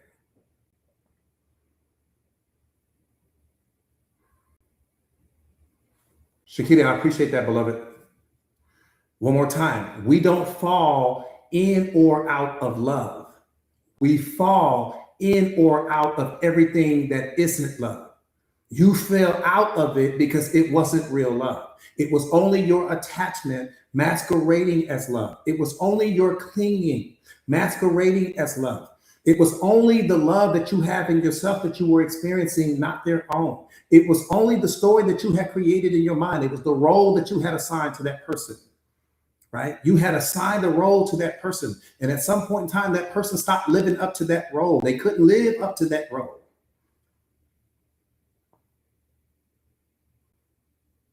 Because the real them didn't have the capacity for that. See, if you genuinely love the person unconditionally, then you would have never fallen out of love with the person. You had conditional love with the person, for the person, which means you had performance love. That's what conditional love is. It's performance love. You perform for me, I'll love you. You stop performing for me, I'll take my love back from you. That's how 9 out of 10 people on this platform is working right now. I don't even have to know your name to know that. Conditional love is performance love, period, point blank. And that's what 99.9% of the relationships on the face of this earth are all predicated on that. Conditional love, performance love. Unconditional love means I don't need anything back from you.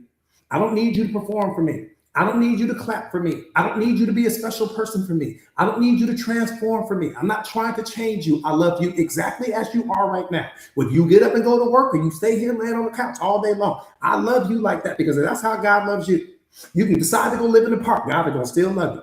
You can decide to go live at the bottom of the ocean. He's going to still love you. You can decide to walk to the other side of the world. He's going to still love you. There's nothing you can do to get him to stop loving you. That's unconditional love. That's not how your partner it is. The moment that your partner stops performing for you, you're going to pull that love back the same way you projected the love. See, you didn't give them love. You projected love. And the moment that that person stops performing for you, you're going to pull that back. That's the most dangerous relationship in the world, is the relationship that's predicated. That's why every person that's in divorce court right now is in divorce court, because somebody stopped performing. Somebody was underperforming. But I thought you loved the person. If you really loved the person, then why did there need to be performance? Because you didn't really love the person. You only loved your need of the person. You only love the role that that person played in your life. You only love who you got to become in their presence. You love how you benefited from the person. You love the value that the person brought to your life. Come on, live in your truth. You dancing with a great white right now. I'm the biggest one in the ocean. Megalodon. You swimming with a megalodon right now.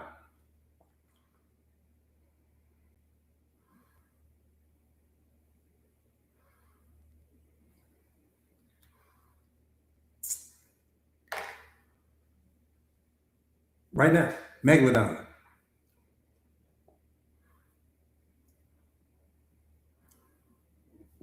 I'm telling you, I'm just keeping it real. I'm just keeping it real. One more time, that's why God put me through everything that he put me through. All of my relationships back in the day were all performance-based relationships. I can only tell you because I lived it. So I'm not telling you anything. I'm not telling you wrong and I'm right. No, I did it. That's how I can speak with elevated level of consciousness on the subject. I did it. All of my relationships were performance-based. The moment you stop performing, all of a sudden I fell out of love. But was I ever in love? If it was all predicated on what you do and the value that you bring, then that's not love. That's called a transaction. That's called business. Period.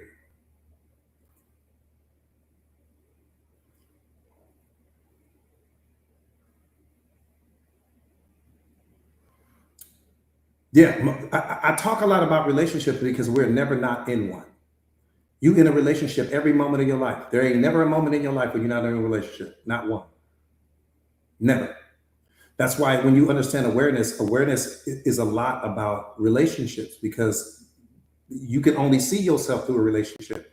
You can't see yourself any other way. You don't know who you are until you step into a relationship. Then you're going to know how deeply you love. You're going to know how patient you are. You're going to know how compassionate you are. You're going to know how understanding you are. You're going to know how empathetic you are. You won't know that being by yourself. You will only know that through the filter of a relationship, period.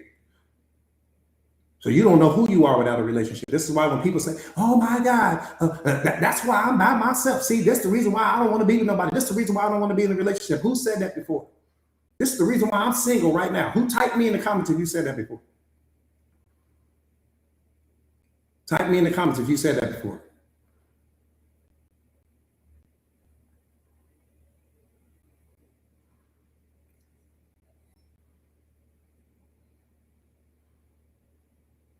Yep, that's why I stay alone. Let me hit you with a news flash. Don't say that out loud. From this moment moving forward, don't matter if you said it yesterday. From this moment moving forward, doesn't matter if you said it last week. It doesn't matter if you said it 5 seconds ago. Don't ever say that again out loud. Don't ever say that out loud.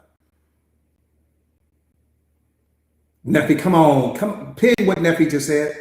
Pin what Neffy just said, Tara, please. Somebody. Thank you, beloved. That's your wound speaking. That's your pain speaking. That's the only thing that the self-aware person hears. The moment that you say, see, that's why I'm by myself. See, that's why I'm alone. That's why I just do me. When you say all of that, that's your wound speaking. You speaking from your pain. You speaking from the betrayal. That's the voice of your trauma. Don't ever say that out loud. Don't ever, because there just might be the self-aware person that's picking up on what you're saying, and that's all they gonna hear. Now, here's the thing: people that lack self-awareness, they say, "Oh yeah, girl, you right." People that lack self-awareness, "Oh yeah, man, I understand what you're saying," because they don't know no more than you know. They only hearing you from the level of their consciousness. You don't ever say that out loud. I appreciate that gift, beloved. Don't ever again say that. You didn't dealt with a handful of people on the face of this earth, handful. You have not dated every man. You have not dated every woman. You didn't dated some people that couldn't meet you where you needed to be met. You dated some people that couldn't live up to the expectations that you placed on them. You dated some people that lacked emotional intelligence. You dated some people that lacked self-awareness. You dated a person that was looking for love because they didn't know how to give it themselves. That's what you dated. You went looking for love. They went looking for love, and both of y'all crashed like two rams. That's what happened to you. You dated their pain.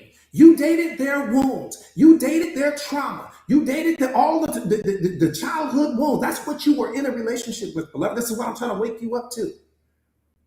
So when you saying, "Oh, I don't ever want to be in another relationship," that's why I'd rather just be alone. I'd rather just be by myself. It's your pain talking, beloved.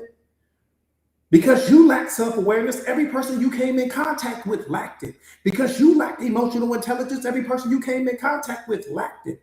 Because you weren't loving yourself unconditionally, you only attract people that didn't know how to love you unconditionally. That was the problem. The person came in wearing the face of the moments when you didn't love yourself. They came in wearing the face of all the moments you didn't show up for yourself. They came in wearing the face of all of the moments when you didn't clap for yourself. That's what they were doing. That's why I started the live stream with that piece. The toxic person in the relationship was not the one that didn't give you everything you want, need, and deserve. The toxic person in the relationship with you, because you didn't give yourself everything you wanted, needed, and deserved. And if you did, you would have never allowed that person. See, let me say this to you. Let me say this to you. You cannot claim to love yourself and love someone who's hurting you at the same time. You cannot claim to respect yourself and love someone who's disrespecting you at the same time. Those two sentences cancel each other out. So if you genuinely loved yourself, the moment that person would have given you less than you deserve, you'd have been out. If you genuinely respected yourself, the moment that person would have disrespected you, you would have been out. Wouldn't have been nothing to think about. But the fact that love was missing in you, you didn't mind that love was missing in your partner. You didn't mind that you weren't getting love because you were already attached to the person. You needed someone to love you that was incapable of loving themselves, beloved. That's what happened.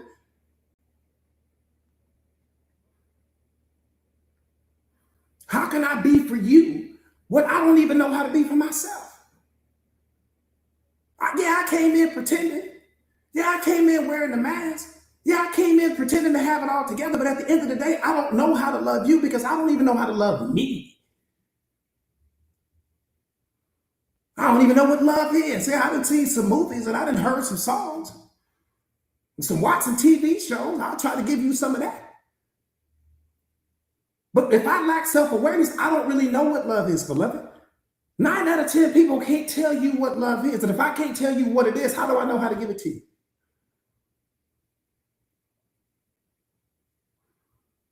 How can I give you what I don't even understand?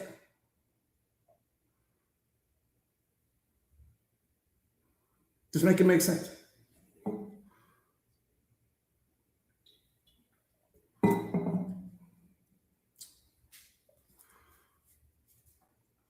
See, what we don't understand is we've been programmed and conditioned to believe that other people are the toxic ones. But you listen, let me say it this way. The only toxic relationship you have ever been in throughout the history of your life is the one you have with yourself. The toxic relationship starts with you. From all of those moments, what did I say? Think about the radio, right? From all of the unhealed versions of yourself, the version of you that didn't love you, the version of you that didn't heal, the version of you that still carried the wounds, the version of you that still carried the trauma. And what we do is we carry all of our brokenness into this relationship with this person, never realizing and understanding, because we lack self-awareness, that this person is going to wear the face of my brokenness. They're going to wear the face of my pain. They're going to wear the face of my childhood trauma, not because they're trying to hurt me, but because they're trying to reflect me back to me. See, the relationship became toxic the day you showed up to the relationship, because you showed up with all of these unhealed versions of yourself. And we look for people to love the parts of us that we don't even love ourselves. That's what made it toxic. You wanted someone to love the versions of you that you've been running from. How can I love you unconditionally? Right? How can I love you unconditionally if I don't love myself unconditionally? How you didn't love yourself unconditionally. So the relationship was in trouble from the gate. You had two people that were operating on a conditional love basis, and we met. And yeah, we had sparks. And yeah, there was rainbows. And yeah, there was unicorns in the beginning. Relationships start out in a place of euphoria, but they end in chaos. Why? Because the pain shows up. The unhealed versions of ourselves show up. Most people enter a relationship not looking for love. They enter the relationship because this person becomes a distraction. They were wounded in a previous relationship, and the pain from that previous relationship was so much that they jumped into a new relationship so that this person could distract them from the pain. The pain was so heavy from the person that they were really in love with that they decided, you know what, I'm gonna date somebody. I'm gonna go hang out with somebody. And in your mind, let me tell you what you told yourself. It's not serious. I'm just hanging out with him. I'm just hanging out with her. You weren't taking it serious, but you can't play with love like that. Love doesn't work like that. You don't know what that person is going to do in your life and how you're going to change and transform. So you might have come in with the mindset that, oh, you know what, it's not going to be that serious. That's just my friend. We just hanging out. But let me tell you what you didn't know.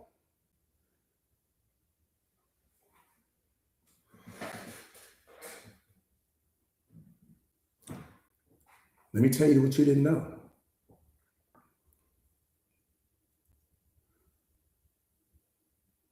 You didn't understand meaning. That was the problem. You didn't understand meaning.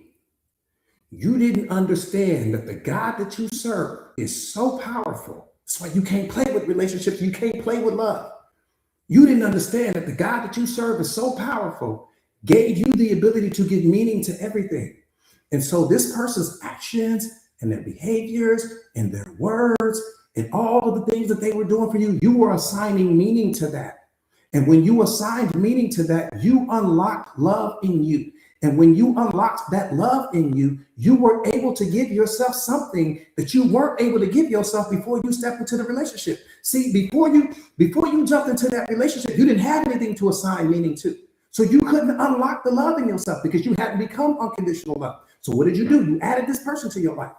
Once you added this person to your life, now you assign meaning to your behavior. You assign meaning to the way they touch you. You assign meaning to how they showed up for you. You assign meaning to all those things. So you unlocked all of this love in you. And let me tell you what God was doing for you in that moment. He was showing you all of the love that you could be receiving that you weren't giving yourself. That's what he was showing you. He was showing you all of what you could be having, all of what you could be experiencing. But you were only unlocking what was already in you at the time. That feeling that you get from other people is a feeling that you should be able to experience 24 hours, 7 days a week, because the feeling doesn't come from them. That's why awareness is so important. That's why it's the most important thing, beloved.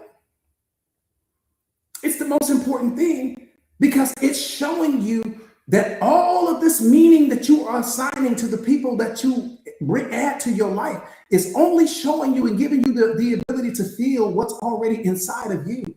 And when you become fully self-aware, you don't need to add people to your life anymore. I'm not saying that you won't add them, but you won't need to add them. See, right now, you in the people business still. You still in the business of needing to add people to your life to unlock certain things.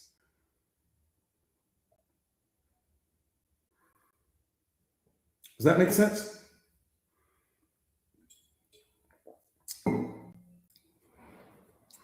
I see you, Lex. Everybody understand that?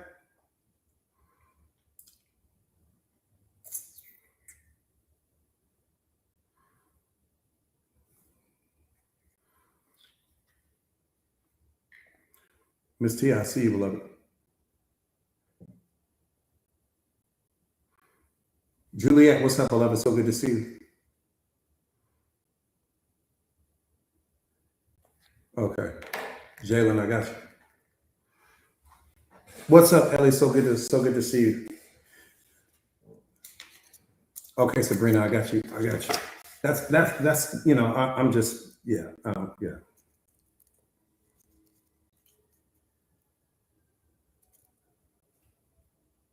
I appreciate that, Myra. I appreciate that, beloved. I appreciate that. Yeah, I just want to make sure. Do me a favor real quick, you guys. Let's get the likes up so that we can get the medicine out. Do me a favor and share the live to your stories real quick if you haven't already done so. Miss Manifest, I see you, beloved. I see you. Cash, you saying you see anything differently now? Yeah, I'm telling you guys right now. Yeah. Okay, so let me give you guys this real quick.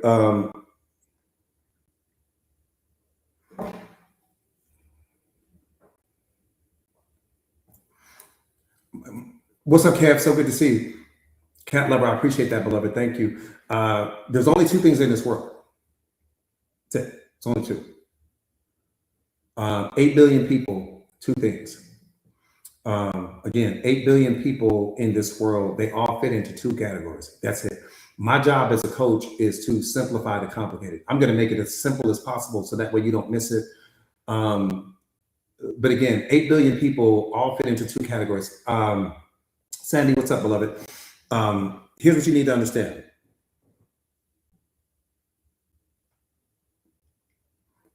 This is mastery here. 8 billion people, two categories. What are the two categories? Self-awareness, programming and conditioning. Self-awareness, programming and conditioning. Self-awareness, programming and conditioning. Yes, I'm repeating that as many times as I can on purpose so that it sinks into your mind.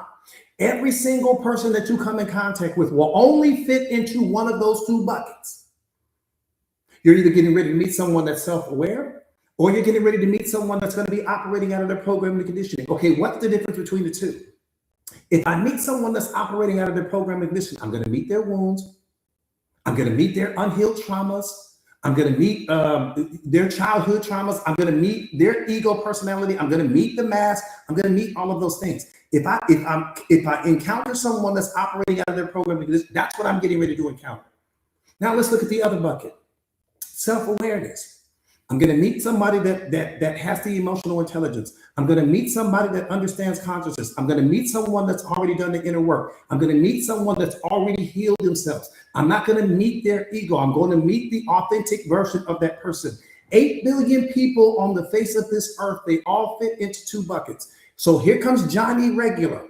Johnny Regular is getting ready to enter your life. You standing at a supermarket, you standing at a Starbucks, you at the car wash, you at the gas station, wherever you are. Here comes Johnny Regular. He's only going to fit into one of those 2 buckets. He's either self-aware, wonderful, that's somebody you need to add to your life, or he's operating out of his programming and conditioning, which means I'm going to experience some pain at some point in time. I'm going to experience some drama. I'm going to experience some chaos because that's a reflection of his internal state of being. It's not because he's a bad person. It's because that's going to be a reflection of that's his dominant state of being. Chaos, pain, suffering, problems, ego personality, childhood wounds, all of these different things. This is what I'm encountering.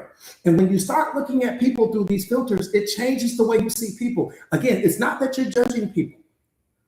It's not that you're labeling them. But this is how you are really supposed to see people. So when you meet that brand new person, I'm not talking about everybody that's already a part of your life. I'm talking about that person that you're going to meet today. When you meet that person for the very first time, they're going to fit into one of those buckets.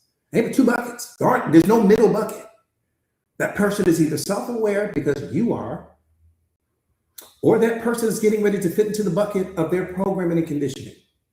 So when I'm looking at people, I will only add you to my life if you fit into the self-awareness bucket. But if you don't fit into the self-awareness bucket, that doesn't mean you're a bad person. That just means that I need to keep my distance from you. I don't need to be up close to you like that. Up close meaning mentally, emotionally, and spiritually. So whatever it is I need to do from you, however it is I can benefit you, but I can't allow you to be a part of my inner circle because you haven't done the work yet. Which means I'm gonna need to motivate you. I'm gonna need to pump you up. I'm gonna need to inspire you. I'm gonna need to be the therapist. I'm gonna need to be the psychiatrist. I'm gonna need to be the coach. I'm gonna need to be all these things. You require too much energy. You require too much energy. I don't need you to change. I don't need you to transform. I don't need you to do anything. But I can't bring you into my life. I can't weave you into the fabric of my life if you haven't done the work on yourself.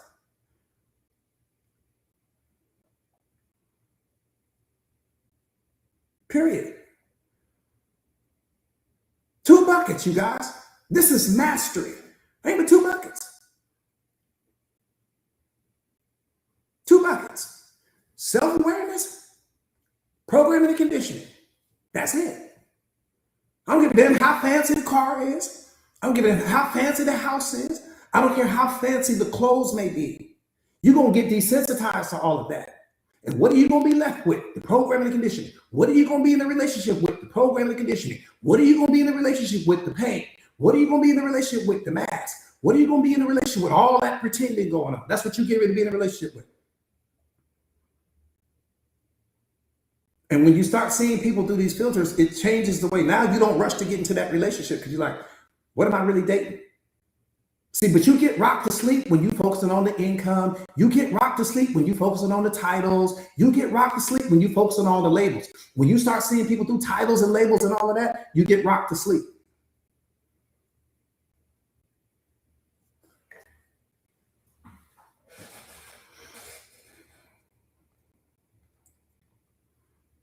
Does that make sense?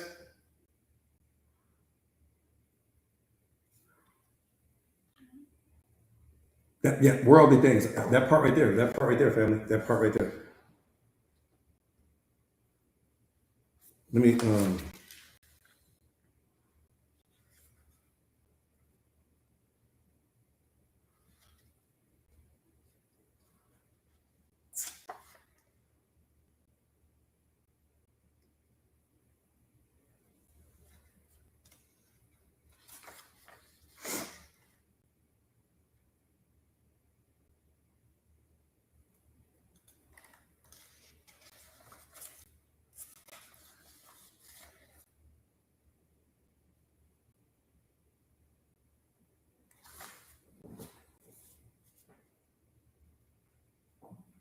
What was that? What was that? What was that? What was that? What was that? Let me see.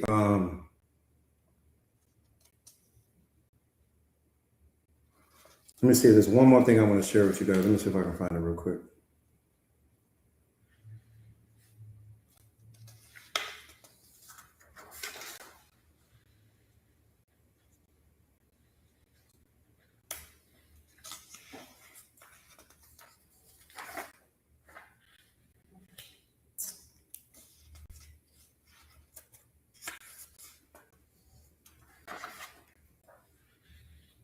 And let me say this to you guys real quick too. Like I said again, people don't add anything.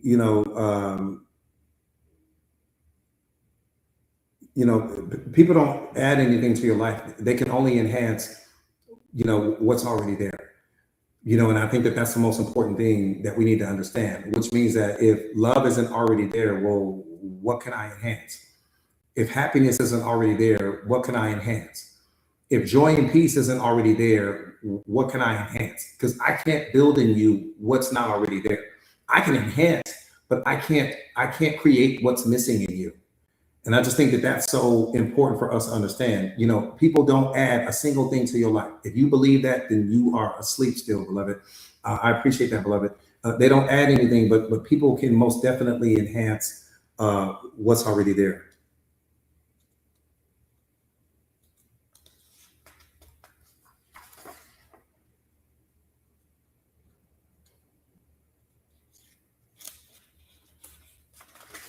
Let me see if I can find this one piece I want to.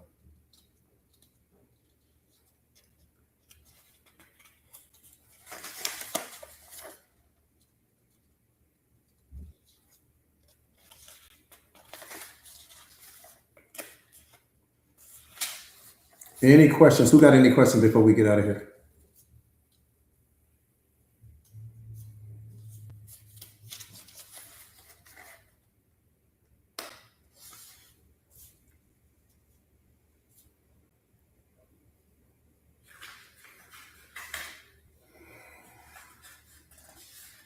What do you do about it? Just through self-awareness? Yeah, through self-awareness. And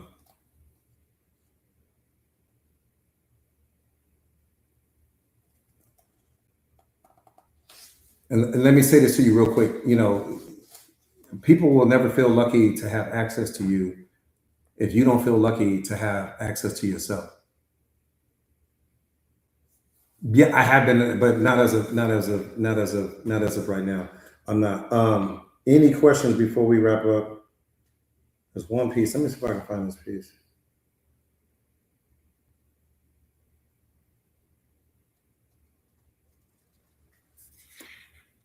Something that I wanted to share with you guys.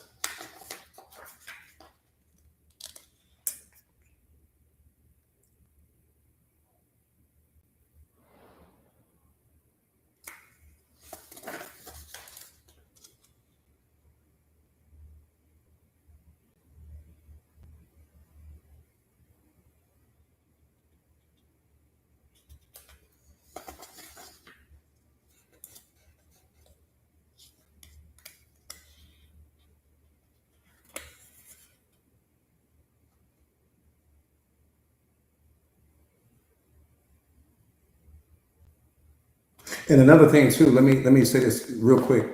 Bella, love you too, beloved. Another thing, you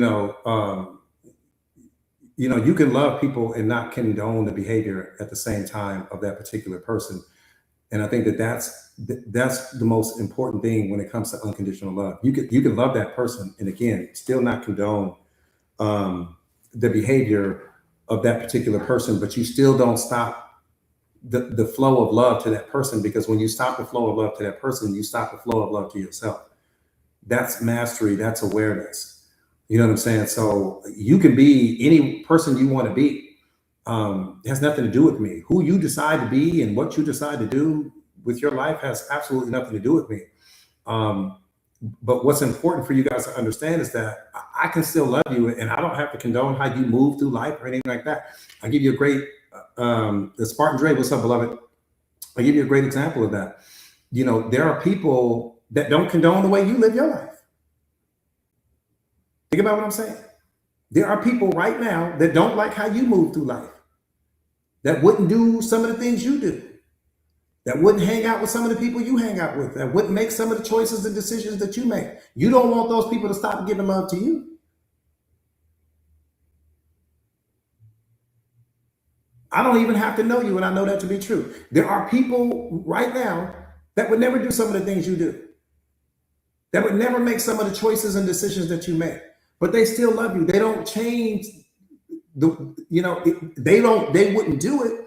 But the point not to be missed is that they're not blocking the flow of love to you because you move a certain way. And so my point is that you just look at it through that filter. If somebody moves in a way that's out of alignment, because what you got to understand is what you call wrong is right in the mind of that person. Just because you think it's wrong or it's something that's out of alignment with your programming and conditioning, because that's really what's the problem. The problem is that you seeing the person. Now it's not hard. Hard is only a story that you're telling yourself. Nothing is hard in life. Hard don't exist outside of you. Hard only exists in your mind. Hard means I'm not willing to try. That's what hard really means. So the point not to be missed is that, again, there are people in this world that don't move how you move, don't think how you think, don't show up the way you show up, wouldn't tolerate some of the things that you tolerate, wouldn't normalize some of the things that you've normalized, and they still love you.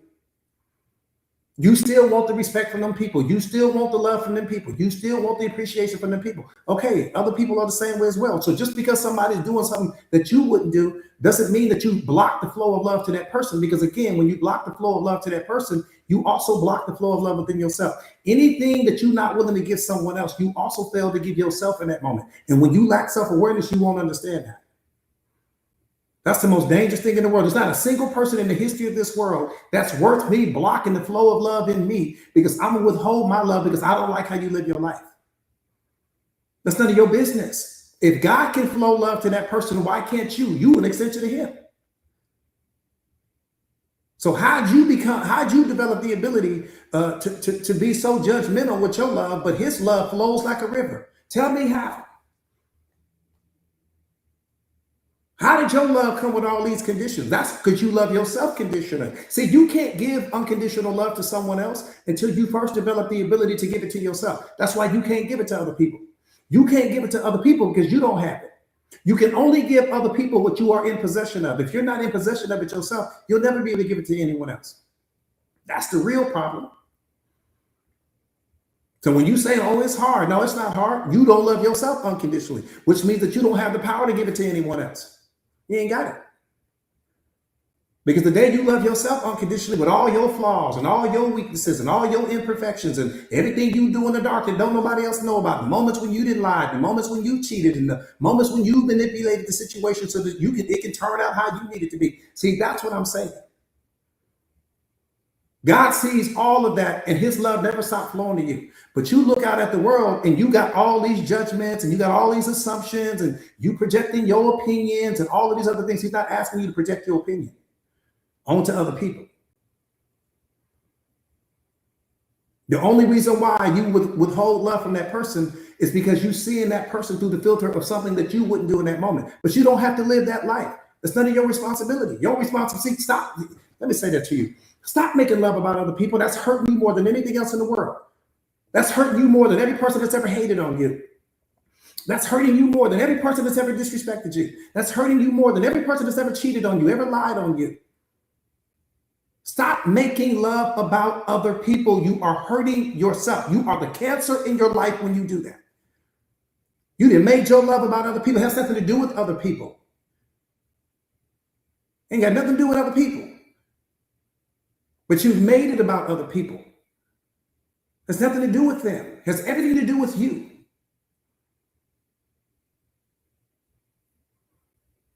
And because society has tricked you out of your divinity by programming and conditioning you to give conditional love to people. If you say nice, you be nice to me, I'll be nice to you. You be happy, treat me nice and I'll treat you nice. You be kind to me, I'll be kind to you. You perform for me, I'll perform for you. You open the door for me, I'll open the door for you. All that's performance, man. God didn't send you down here to be a performer. If he wanted you to perform, he'd put you on Broadway. He sent you down here to give love to every single person that you come in contact with. That's why your spirit came here. Period. I appreciate the gifts, you guys.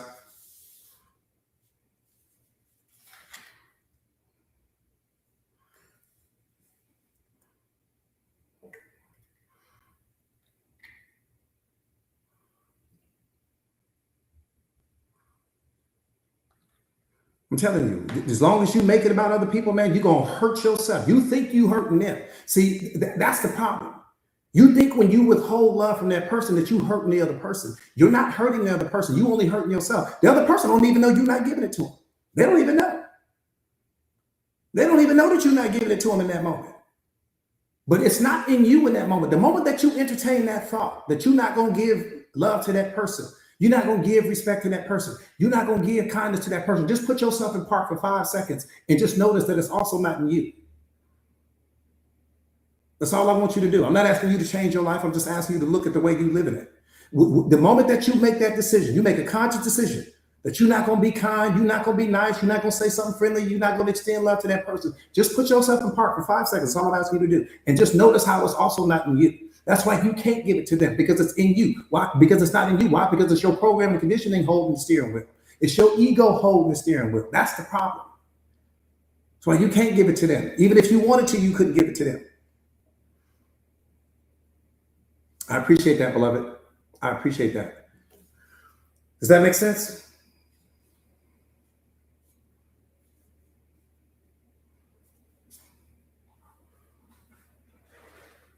And what you have to understand is that we don't outgrow people. You know, what you outgrow is the version of yourself that attracted that person into your life to begin with. That's what happens. And because you outgrow that version of yourself, right? And that person, you know, so when you looking out at the world at other people and different things like that, you know, different people are coming in based upon what you are attracting into your life at that time. It's just so important for us to understand that.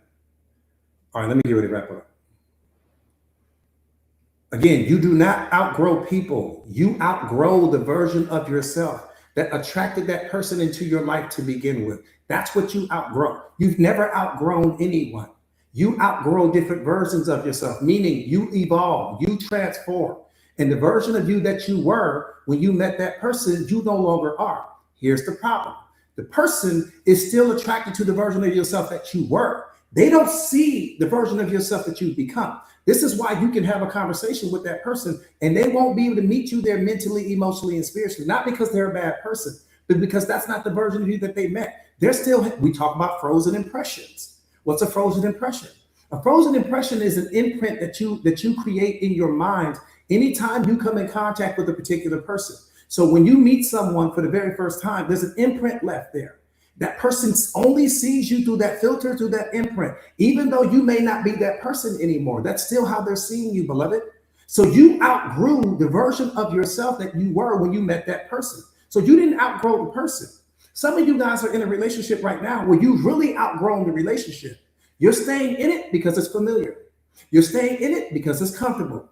You're staying in it because you may not want to disrupt your quality of life. You're staying in it because you may say, I'm doing it for the kids. No, you're not doing it for the kids.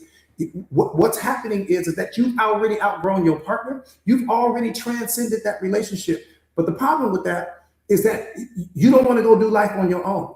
You like your comfort zone. You like what's predictable. You like what's familiar. And to your ego will always predict a familiar future over an unknown one. And this is why you stay in your box. This is why you do it. I appreciate that gift. Whoever sent that, I appreciate that, beloved.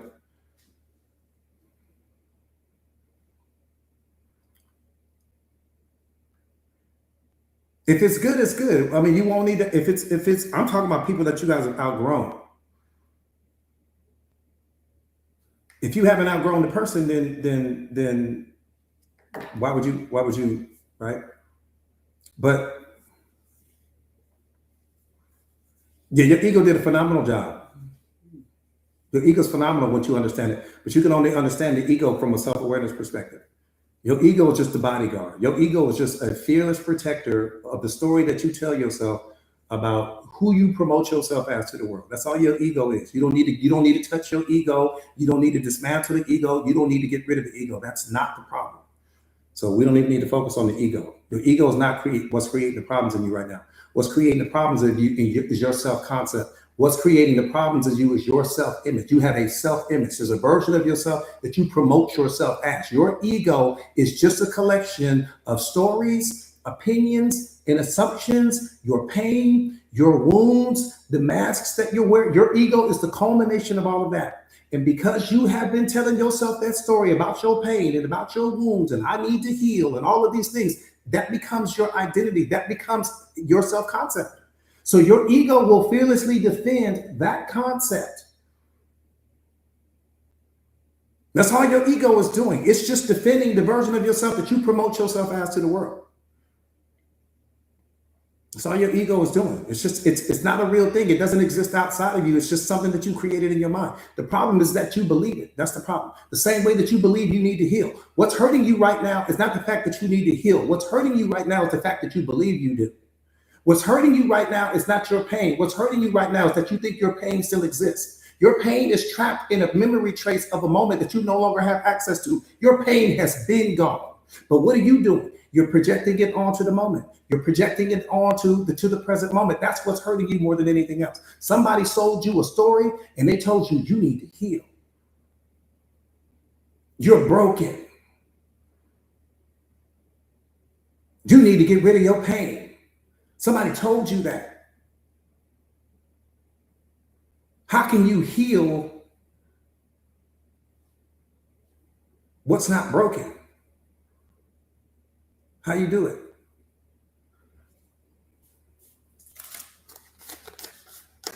How you do it? You trying to heal a ghost. That's like trying to heal your shadow. That's like you walking outside and it's a beautiful summer day and you trying to heal the shadow. You like, Coach, my shadow was upset. People gonna look at you like you lost your mind. There's nothing to heal. You're telling yourself a story. And the problem is not the story. The problem is the fact of the belief that you put behind the story, because belief creates everything. I'm more worried about the belief than I am the story. I'm more worried about what you believe to be true about yourself. That's what's hurting you more than anything else. The fact that you have convinced yourself that you need to heal. So you're going to be like a dog chasing its tail. The one in you that needs to heal, you can't find right now. Let me say it that way. Let me say it in a way that I know you can't miss it. The one in you that needs to heal right now, the one in you that's broken, I can guarantee you, you will never find that version of you, because that version is a collection of stories. That version of you is a collection of opinions. That version of you is a collection of attitudes. That version of you is a collection of your pain. It's your childhood trauma. The culmination of all of that is what you call me. So when you say, I need to heal, they lied to me, they hurt me, they cheated on me, they betrayed me. You're talking about the character. You're trying to heal a character that doesn't exist in reality, meaning that the character can't go to Starbucks right now and get you some coffee. The character can't walk in your kitchen right now and get you a cool beverage. The character can't do anything because the character only exists in your mind. So you're trying to heal something that doesn't actually exist in reality. Just tell me, how do you do that, beloved? How you do it? I'll tell you how you do it. You heal the day you stop telling yourself the story that you're broken.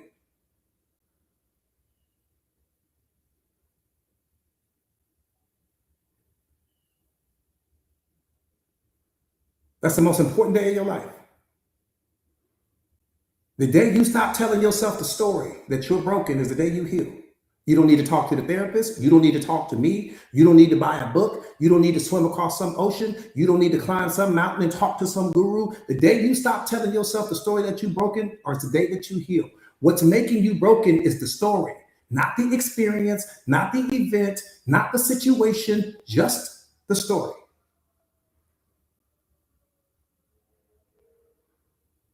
Because what you don't understand is that our emotions ride the waves of the stories that we tell ourselves about reality. You create a story about every aspect of your life. That's how you experience emotion. Let me qualify it. Let me qualify it in case you're struggling with that. You can't experience a single negative emotion without first telling yourself a story. Try it right now. In order for you to experience any negative emotion, you have to first tell yourself a story. So when you get on the freeway, right, you need to be to work in 10 minutes. Work is 5 minutes away. Wonderful. But you get on the freeway. It's bumper to bumper traffic. You're like, oh man, I'm going to be late now. That's a story. The traffic is not what upset you. The story that you just created about the traffic is what upset you. To qualify my point, let's just say you walk into the airport. It's 10 o'clock at night. Last flight going out. You got to get on this flight because you got to wake up in the morning. You got to be to work the next day. But you walk up to the ticket counter to get your ticket and they say, I'm sorry, man. This flight's canceled for tonight. You're like, oh my God, what's going on? What do you mean? I got to get to work. The flight being canceled is not what created your anger. It's not what created your frustration. It's not what created your unhappiness. The story you just created about that situation is what hurt you. Freeze that thought. The same thing applies to your pain. The story is what's hurting you, beloved, not the event, not the situation, just the story. No story, no pain. No story, no depression. No story, no anxiety. No story, no fear. You experience all of these negative emotions because you're telling yourself stories about reality, and you are a master storyteller, and you don't understand that. You are better at telling stories than you are at raising your kids. You are better at telling stories than you are in that relationship. You are better than telling. No, coach, I'm not a storyteller. You are a master storyteller. You've been telling stories your whole life. Since you were a baby, you've been telling stories. Since you could talk, you've been telling stories. Brian hurt me. So-and-so did this. So-and-so over here. Those are all stories, beloved. This person didn't give me that. Mommy, she wasn't nice to me. So-and-so doesn't share. This person doesn't do this. You've been telling stories. And when you tell yourself the story, you unlock the emotion. One more time. Our emotions ride the waves of the stories we tell ourselves about reality. When you stop telling yourself certain stories about certain situations that's happening in your life, there is no pain. There is no trauma. There is no suffering. There is no misery. It's all coming from your stories. Only tell yourself stories that serve you. Only tell yourself stories that empower you. Only tell yourself stories that motivate you, and watch how your life changes. Awareness is gonna make you catch the story. I don't tell myself stories anymore that don't serve me because I understand I'm going to lower my vibrational frequency, which means unhappiness, sadness, moodiness, gloominess, not because of reality, but because of the story I created about it. All right, I'm going to set my mic down right there.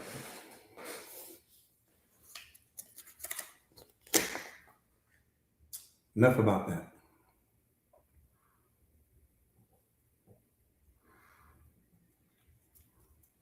Miss Manifest, I appreciate that, beloved. I appreciate that. I appreciate that. I appreciate that. All right. Real quick, before we get out of here, do me a favor and type me in the comments. Just catch yourself today. Just do me a favor. Catch yourself today. Catch yourself today. This is why awareness is so important, beloved. Awareness is so important because if you're present, you'll understand that you're creating stories and you'll stop yourself from creating the story. But if you operate out of the 50-50 zone, meaning that I'm physically in the present moment, but I'm thinking about the past, I'm thinking about the future, I'm all of these things, I'm reactivating old stories, or I'm thinking in the future and I'm reactivating new ones, and I'm creating all of these negative experiences and emotions in me. Stop with the stories. No story, no stress. No story, no unhappiness. No story, no depression. No story, no fear. You can't experience a single negative emotion without first telling yourself a story.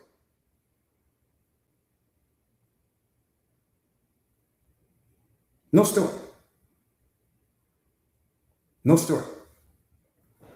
Are you going to master it overnight? No, of course you're not going to master it overnight. You ain't mastered anything in your life overnight. But the point is to start. Right? That's the point. You got to start, beloved. And at some point in time, you will become a master, and then it'll be easy for you. It took me, I don't know, it took me 6 months to master that. Once I mastered it, it was game over. I don't experience negative emotions because I'm not going to tell myself a story. All right.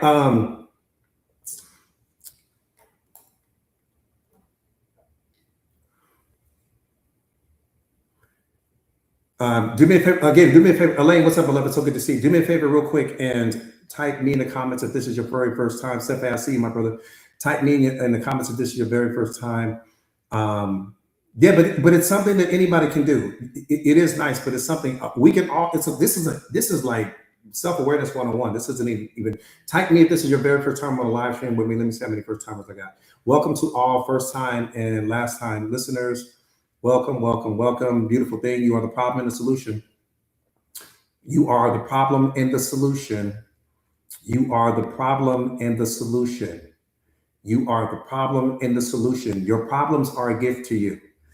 What's making them hurt you is the meaning you assign to them. Every single problem that you have is designed to unlock a version of yourself that you currently don't have access to, period.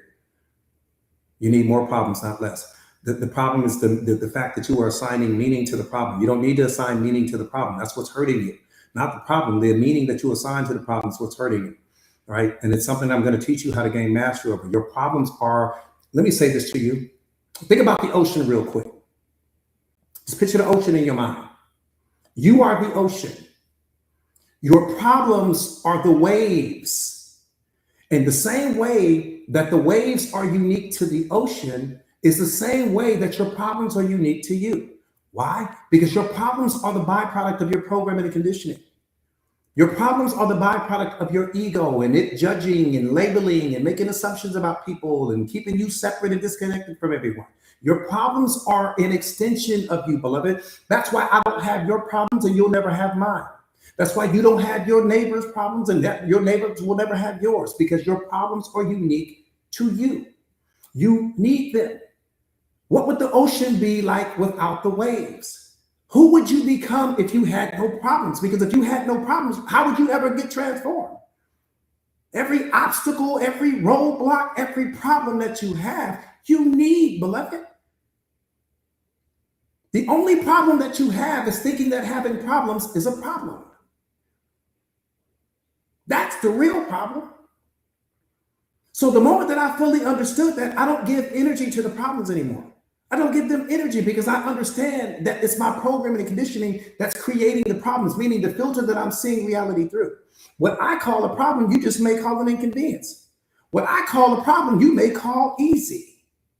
Math is a problem for me, but you may be a master at math. Well, who's right? Well, hold on now. If I'm calling math a problem, but you walk up and math is nothing for you, then was it really a problem or was it only a problem in my mind? The problem in your relationship, your therapist is looking at like, that's not a problem. But in your mind, it's a problem. So who's right? You or the therapist? You're both right. Because both of you guys are looking at the situation through the filter of your programming and conditioning, which qualifies my point.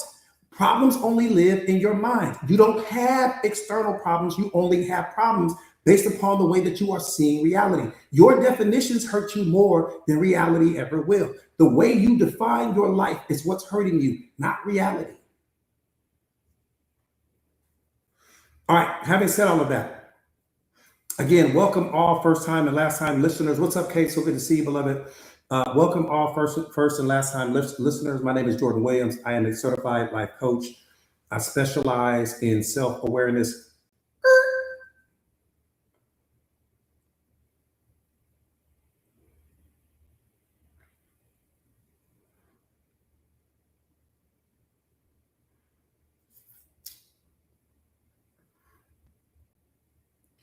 You're here for a reason. I don't know you. I don't know what's happening. I don't know where you are on your journey with respect to self-mastery, self-awareness. I don't know where you are. What I know for sure is this: you are here for a reason. There is a reason why you're here. The tragedy is if you don't understand that. The tragedy is if we never discover that. That's the tragedy. See, God will put certain people in your life because that person is supposed to help you get to whatever the next level is. You're going to have certain people if you got a math problem. You're going to have a certain person if you got a traffic problem. You're going to have certain people if you got a car problem. You're going to have certain people that he's going to bring in your life. The tragedy is when we don't understand why the people are entering our lives. I tell you guys this all the time. Every person fits into one of four buckets. They add value, they subtract value, they multiply the value, or they derail you somehow, some way. Two buckets are positive, two buckets are negative. Your job is to understand which bucket does that person fit into. You haven't become the most powerful version of yourself as of yet because you are categorizing people incorrectly. Some people are the teacher. They designed to teach you something. Some people are going to help you timeline correct. meaning that your life is going to head in some different course other than the direction that it's heading in right now. Some people come into your life and they cause pain, but pain leads to growth. And then some people come into your life and that person is, they're going to be a part of your tribe. And it's important for you to understand that. Your job is to know, how do I categorize the people that are entering my life because they are coming into your life because of a frequency that you're carrying, beloved. They're coming into your life because let me say it this way. Let me say it this way. Some of you guys right now are at the end. What does that mean? You're at the end of the level where you are right now. You frustrated because you don't know how to get to the next level. You sad because you don't know how to get to the next level. You might be depressed because you don't know how to get to the next level. You know you at the next level, but you don't know how to get to the next. You know you at the end, but you don't know how to get to the next level. That's why God will send certain people into your life. You transcended the level where you are right now. So life doesn't have the same bounce for you. You don't have the same joy. You don't have the same zest. You don't wake up with passion. You don't wake up with energy. You don't wake up with fire. Your life has become very routine. It's very predictable because you're at the end of the level where you are right now, which means that it's time for you to transcend the level where you are right now. Oftentimes we don't transcend it because we're trying to take people to the top with us that don't even want to see us at the top. That's the problem. So you're here for a reason. Let's focus on the reason. Okay? You're not just here. It's not just some random event. It has nothing to do with your FYP. It has nothing to do with the fact that, oh, coach, well, I was just scrolling and I ran across your live. No, it didn't happen that way. Even though your ego is going to convince you that that's what happened, that's not what happened.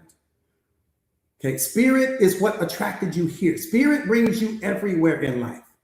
Every person that has ever come into your life has come into your life because Spirit brought that person into your life because there was something that you needed to learn, something that was going to help you transform, something that was going to help you level up. Even the toxic relationships were all necessary. You haven't had a single bad relationship because every relationship gives you endurance, gives you wisdom, and gives you awareness. Meaning when you get on the other side of that relationship, you are smarter than when you entered the relationship. Look back over your life. I know that to be true. I don't even need your opinion on that. I don't need your opinion on that. If you look back over every relationship, once you got on the other side of that relationship, you were smarter, you had more wisdom, you had more awareness, and you had more endurance. And the version of you that you were on the other side of that relationship could have a conversation with the version of you that you were before you entered that relationship. You'd have ran circles around that version of you. You'd have told her what the mistakes were. You'd have told her what the potholes were. You'd have told her what not to accept. You would have told her what not to tolerate. You would have gave her a whole history lesson on what not to do. But you couldn't do that in the beginning. So you had to go through the toxic relationship to get the wisdom, to get the awareness, to get the endurance. Come on, you got to wake up here. Everything is working out in your favor. You just looking at it through the wrong filter. And you can never get to the right place if you're looking through the wrong lens.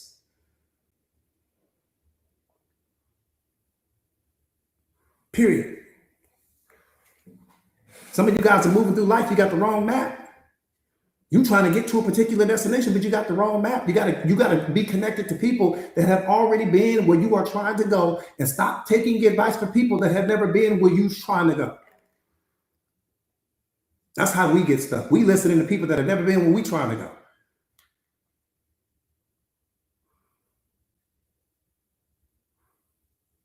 Silver CEO, what's up, beloved? I'm telling you, that's how we get stuck. We get stuck because we listen to people that have never been where we're trying to go. Everybody got advice. But has that person been to where you're trying to go? That's the most important thing. If not, then what are they giving you? Let me again. So my name is Jordan Williams. I am a certified life coach. I specialize in self-awareness, self-mastery, emotional intelligence, relationship mastery, consciousness. I specialize in helping my students and clients all over the world to become the greatest, strongest, and most powerful versions of themselves. I am also the best-selling author of this book, The Secret of Awareness: How Powerful do you need to be? How powerful do you want to be is what's important, because it's not about me. I'm just a tour guide. You can look at me at that. I'm just you pushed out, just like that piece that we talked about earlier. Everything is you pushed out. I am just a reflection of the future version of you. I'm what the future version of you looks like with respect to self-awareness, self-mastery, consciousness, relationship mastery. I'm what the future version of you looks like. The difference is that with your temperament, your mentality, your attitude, your programming and conditioning and all of that, that's where we'll differ. But my job is to take what I know and to transfer that information over to your mind, and to put you in a position to basically become this version of this version of you. And when you become this version of you, lethal, lethal,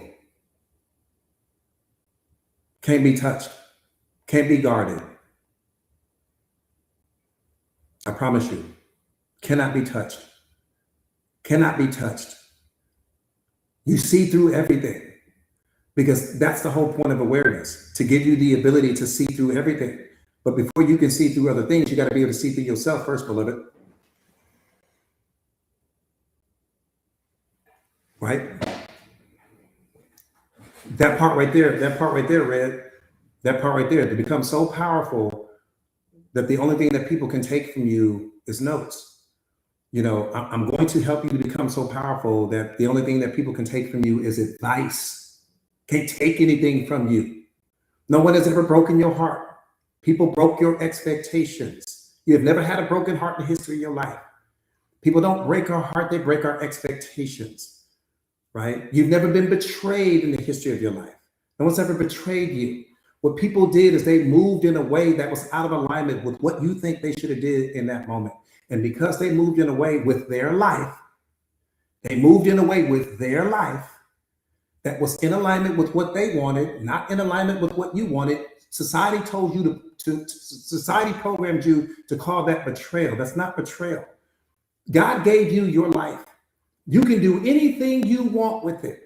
He gave your partner their life. They can do anything they want with it. That person did something that benefited them in that moment. It didn't benefit you. You called it betrayal. It's not betrayal. But they're supposed to be committed to me, coach. Somebody sold you that story. They're supposed to be loyal to me, coach. Somebody sold you that story, because that's not why you're here. To chase loyalty. Be loyal to you. That's the loyalty you want. Be loyal to you. Turn every should into a must. Grow and turn this structure that you have, the most important structure that God has ever given you. Transform the structure to become so powerful and so fearless that nothing can afford to walk away from you. Things can't afford to walk away from me, beloved. Not because I think I'm the best, not because I think I'm this or that, because I know the amount of value that I bring to the lives of every single person that I come in contact with. People don't walk away from value the same way you ain't never walked away from a diamond. I don't even know you when I know that. You ain't never walked away from a diamond. Never. That's what I'm saying. Become the diamond in your life. Stop trying to be it in somebody else's life and become it in your own life first. What do we do with that diamond? Keep it behind the safe. What do we do with that diamond? Keep it locked up. That's what you do with the diamond. When you become the diamond in your life, that's how people will start treating you. But if you don't see yourself as a diamond, they won't see you as one either. People will never value what you don't value. The same amount of value that you place on yourself, just understand that every person that comes into your life will mirror that level of value that you place on yourself. That should scare you or ignite you. All that pretending, that's not what I'm talking about. I'm talking about who you become when no one's around, who you become when there's nobody watching, who you become when things don't go the way that you need them to, who you become when that person walks out of your life, who you become when people stop believing in you. Okay, that version of you right there, that's the version of you that's attracting everybody into your life right now. Not the version of you that you promote yourself as on social media. People aren't coming to that version of you. They're coming because of the frequency of the version of you that you carry when no one else is watching you. That's why they're coming. And the moment you start to understand that, that's the version of you that needs to be transformed, not the version of you that you sell to the world. Having said all of that,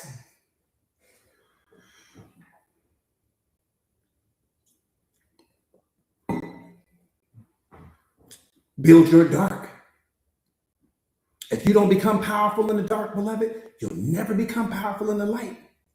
If you don't become phenomenal in the dark, you'll never become phenomenal in the light. Your light only carries the reflection of your dark. Who you are in the dark is what you promote in the light. I'm phenomenal in the light, I'm phenomenal in the dark, which makes my light what it is. This is easy. This is breakfast here. I go 10 times harder when no one else is watching. That's what I'm saying. We're so focused about who we are in the light that we don't pay attention to who we are in the dark. That's the real you. Your power is who you are in the dark, not who you promote yourself as in the light. And that's why most people never become the most powerful version of themselves, because your light sounds great, but your dark doesn't match your light. The two don't match. God is going to bless your life based upon the speed of who you are in the dark, not based upon the speed of who you promote yourself as in the light. The value that you place on yourself in the dark and your level of discipline in the dark is what he's paying attention to, not who you say you are when all eyes are on you.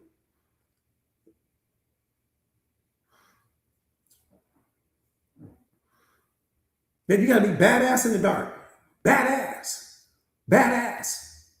Your dark game, lethal. That's where you show up for you. Damn who's watching you.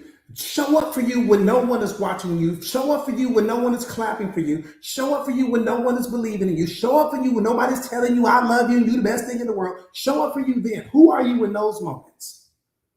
Because that's the real you.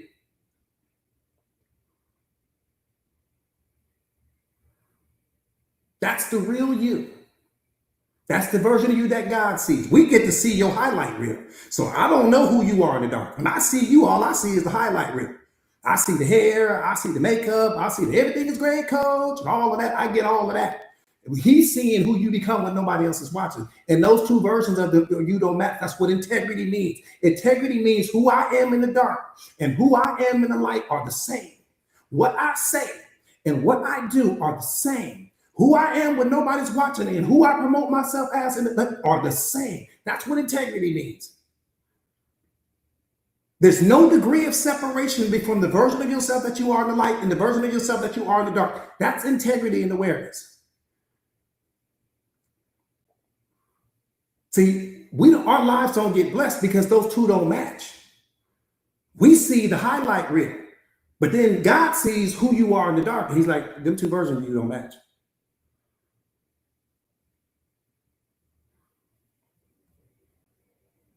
You don't match.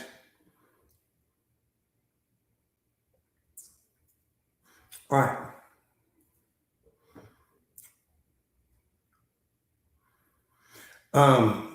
Having said all of that, again, so that's why I'm in your life right now, to, help you to become the greatest, strongest, and most powerful version of yourself. That's what this is all about. Again, if you're just joining us, my name is Jordan Williams. I'm a certified life coach. I specialize in self-awareness, self-mastery, relationship mastery, consciousness. I specialize in helping my students and clients all over the world to become the greatest, strongest, and most powerful versions of themselves. Your life was given to you so that it would be an example that could become so powerful that other people would have the ability to follow it. Not follow it meaning follow you for life. Follow it meaning you be the blueprint, you be the map, you be something that gives them the ability to create hope and inspiration and motivation and all of those things so that they could become transformed. That's what it was all about, beloved. It wasn't about cars. It's not about mansions. It's not about jewelry. It's not about houses. It's not about popularity. It's not about likes and shares on social media. It's about you transforming yourself into something so powerful like Jesus did.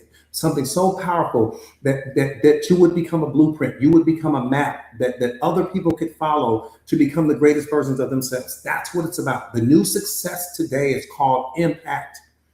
Success is not measured by how much money you have anymore. Success is measured by the size of the impact you have on the lives of every person that you meet. That's what it's all about. So having said all of that, if you are going through a divorce right now, if you're struggling right now, if you are trying to become the most powerful version of yourself, if you're going to therapy right now, if you are on some medications right now, if you're going through a bad breakup or a bad divorce, you're still suffering from your childhood trauma. You're just trying to level up. You're trying to get to the next level. You're trying to discover what your purpose is. You don't know what your purpose is as of yet. The Mindset Masters community is exactly what you need right now. The Mindset Masters community is an exclusive community. This is not the community. It's an exclusive community, and it's one of the fastest growing communities on social media. I teach self-awareness, self-mastery, relationship mastery, consciousness, and just helping you to become the strongest, greatest, most powerful version of yourself. The community is going to come with 2 life coaches, 1 executive coach. I'll be the primary coach in your life. I'll be the force multiplier. I'll be the mentor. I'll be the virtual life coach. That's what you're going to get today. Also, the community comes with all of my live streams. So you're going to have access to every single live stream that I've ever recorded, which is just hundreds of hours of content, because each live stream is like a masterclass. So you're going to have access to all of that.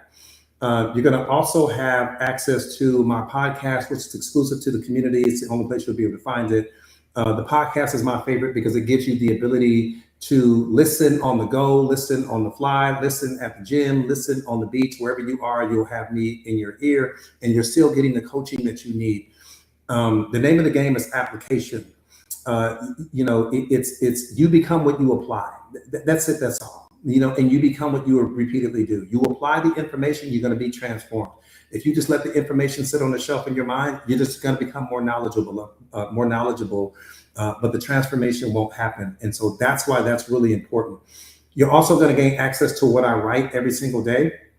And we're talking a ridiculous amount of content that I write every single day on self-awareness, self-mastery, emotional intelligence, you name it. Just think about it like martial arts for your mind. That's how I want you to think about it. Think about it like kickboxing for your mind, right? It's just like that. The community is amazing, it's powerful, and it's going to transform you and help you become a version of yourself that you haven't been able to be this entire time, right? You're going to become the solution, the blessing, the answer, to your life. And that's the whole point of the community, is to help you to become a mindset master, right? So if you're stuck in life, this is exactly where you need to be. Type me in the comments if you are ready to take me on as your coach, so that you can level up and take your life to the next level. Type me in the comments real quick. Okay, this is what you guys are gonna know. The entire community is $1 a day, no contracts, no obligations, $29 a month. I'm 5 times cheaper than therapy, 10 times more powerful. A lot of my clients don't go to therapy anymore. They've canceled their therapy sessions because they don't need it, because you're going to become more powerful than the therapist.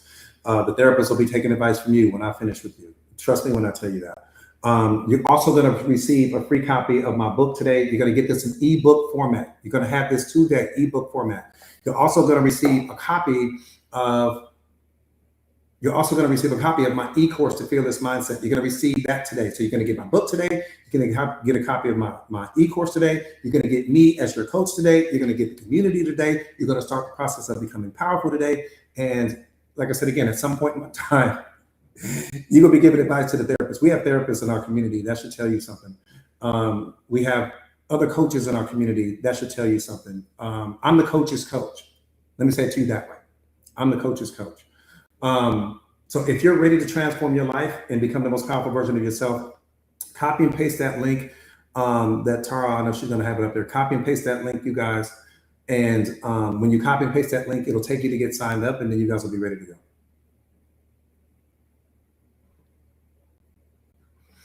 Again, copy and paste that link, put it inside your browser. So you're going to get the book today. You're going to get the course today, all going to come in ebook format. You're going to get me today as your virtual life coach. You're going to get the community today. You're going to get all that for $1 a day. I priced it that cheap for a reason.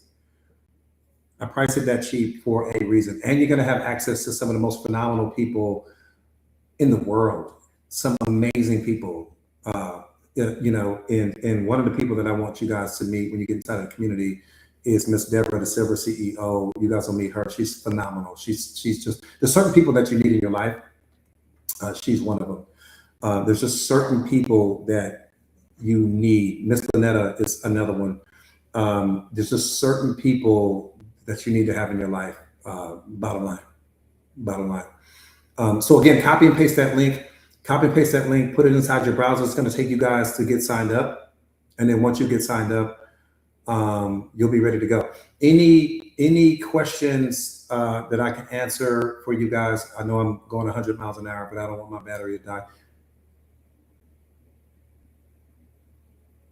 Coaching sessions on becoming the most powerful version of yourself. Divine, one of our community members who's just absolutely phenomenal. Divine is in the community, and he's somebody that is, with respect to coaching, I would either push you in the direction of Miss Deborah, or I would push you in the direction of Divine. One of those two would definitely be able to help you with respect to that. You won't need me as your coach. I trust me when I tell you that. I'm like trying to kill an ant with a shotgun. It's just something that you're not going to need. Your ego will tell you you need me, but I can promise you, beloved, you won't. But they are just as good, if not better. They're phenomenal at what they do. And so I can promise you, you'll be fine. Everything that you need is inside of this community. Let me just say it to you like that.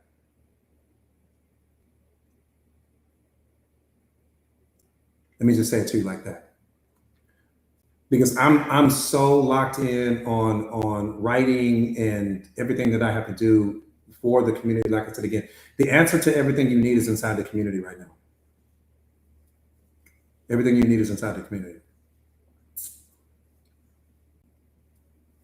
And the reason why I'm saying that you guys won't need me as a coach is that I'm really expensive as a coach. You won't need me as a coach. Trust me when I tell you that.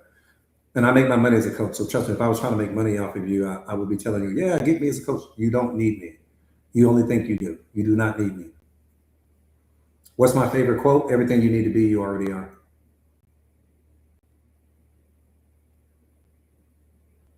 It's a quote, but it's true, right? Everything you need to be, you already are. Kim, you're welcome, beloved. Any questions?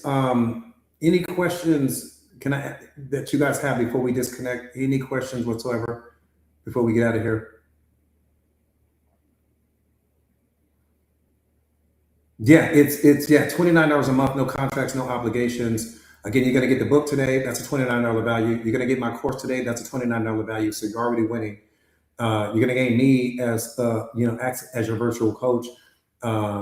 You're going to have around-the-clock access to me. You're going to have the live stream today. You're going to have the podcast today. You're going to have everything today. You got Amazon today. Just look at it as Amazon. The community is like Amazon. The only difference is that we don't have products. We just have information. The community is like Amazon is to products. It's just Amazon for your mind. That's the only difference. If you can just picture Amazon for your mind. You know how you can go to Amazon and get everything you need? That's what the community is like. It's just like Amazon for your mind. Everything you need is already in there. That's probably the best description that I can use that would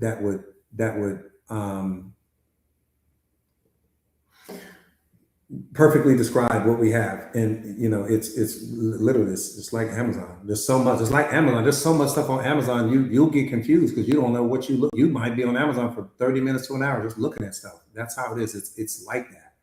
That's why I want you guys to lock in with a Miss Deborah. I want you guys to lock in with a Miss Lynetta. I want you guys to lock in with a Sefe or Tara or Coach Sonia, because there's so much, right? There's so much there that you or me, there's so much there that you're going to need that. Other than that, you guys stay powerful, stay prayed up, and I will see you guys tomorrow morning. For anyone that signed up today, welcome. But other than that, I will see you guys inside the community. Stay powerful, stay prayed up. Bella, I see you, beloved. I'll talk to you guys tomorrow. Stay powerful, stay prayed up.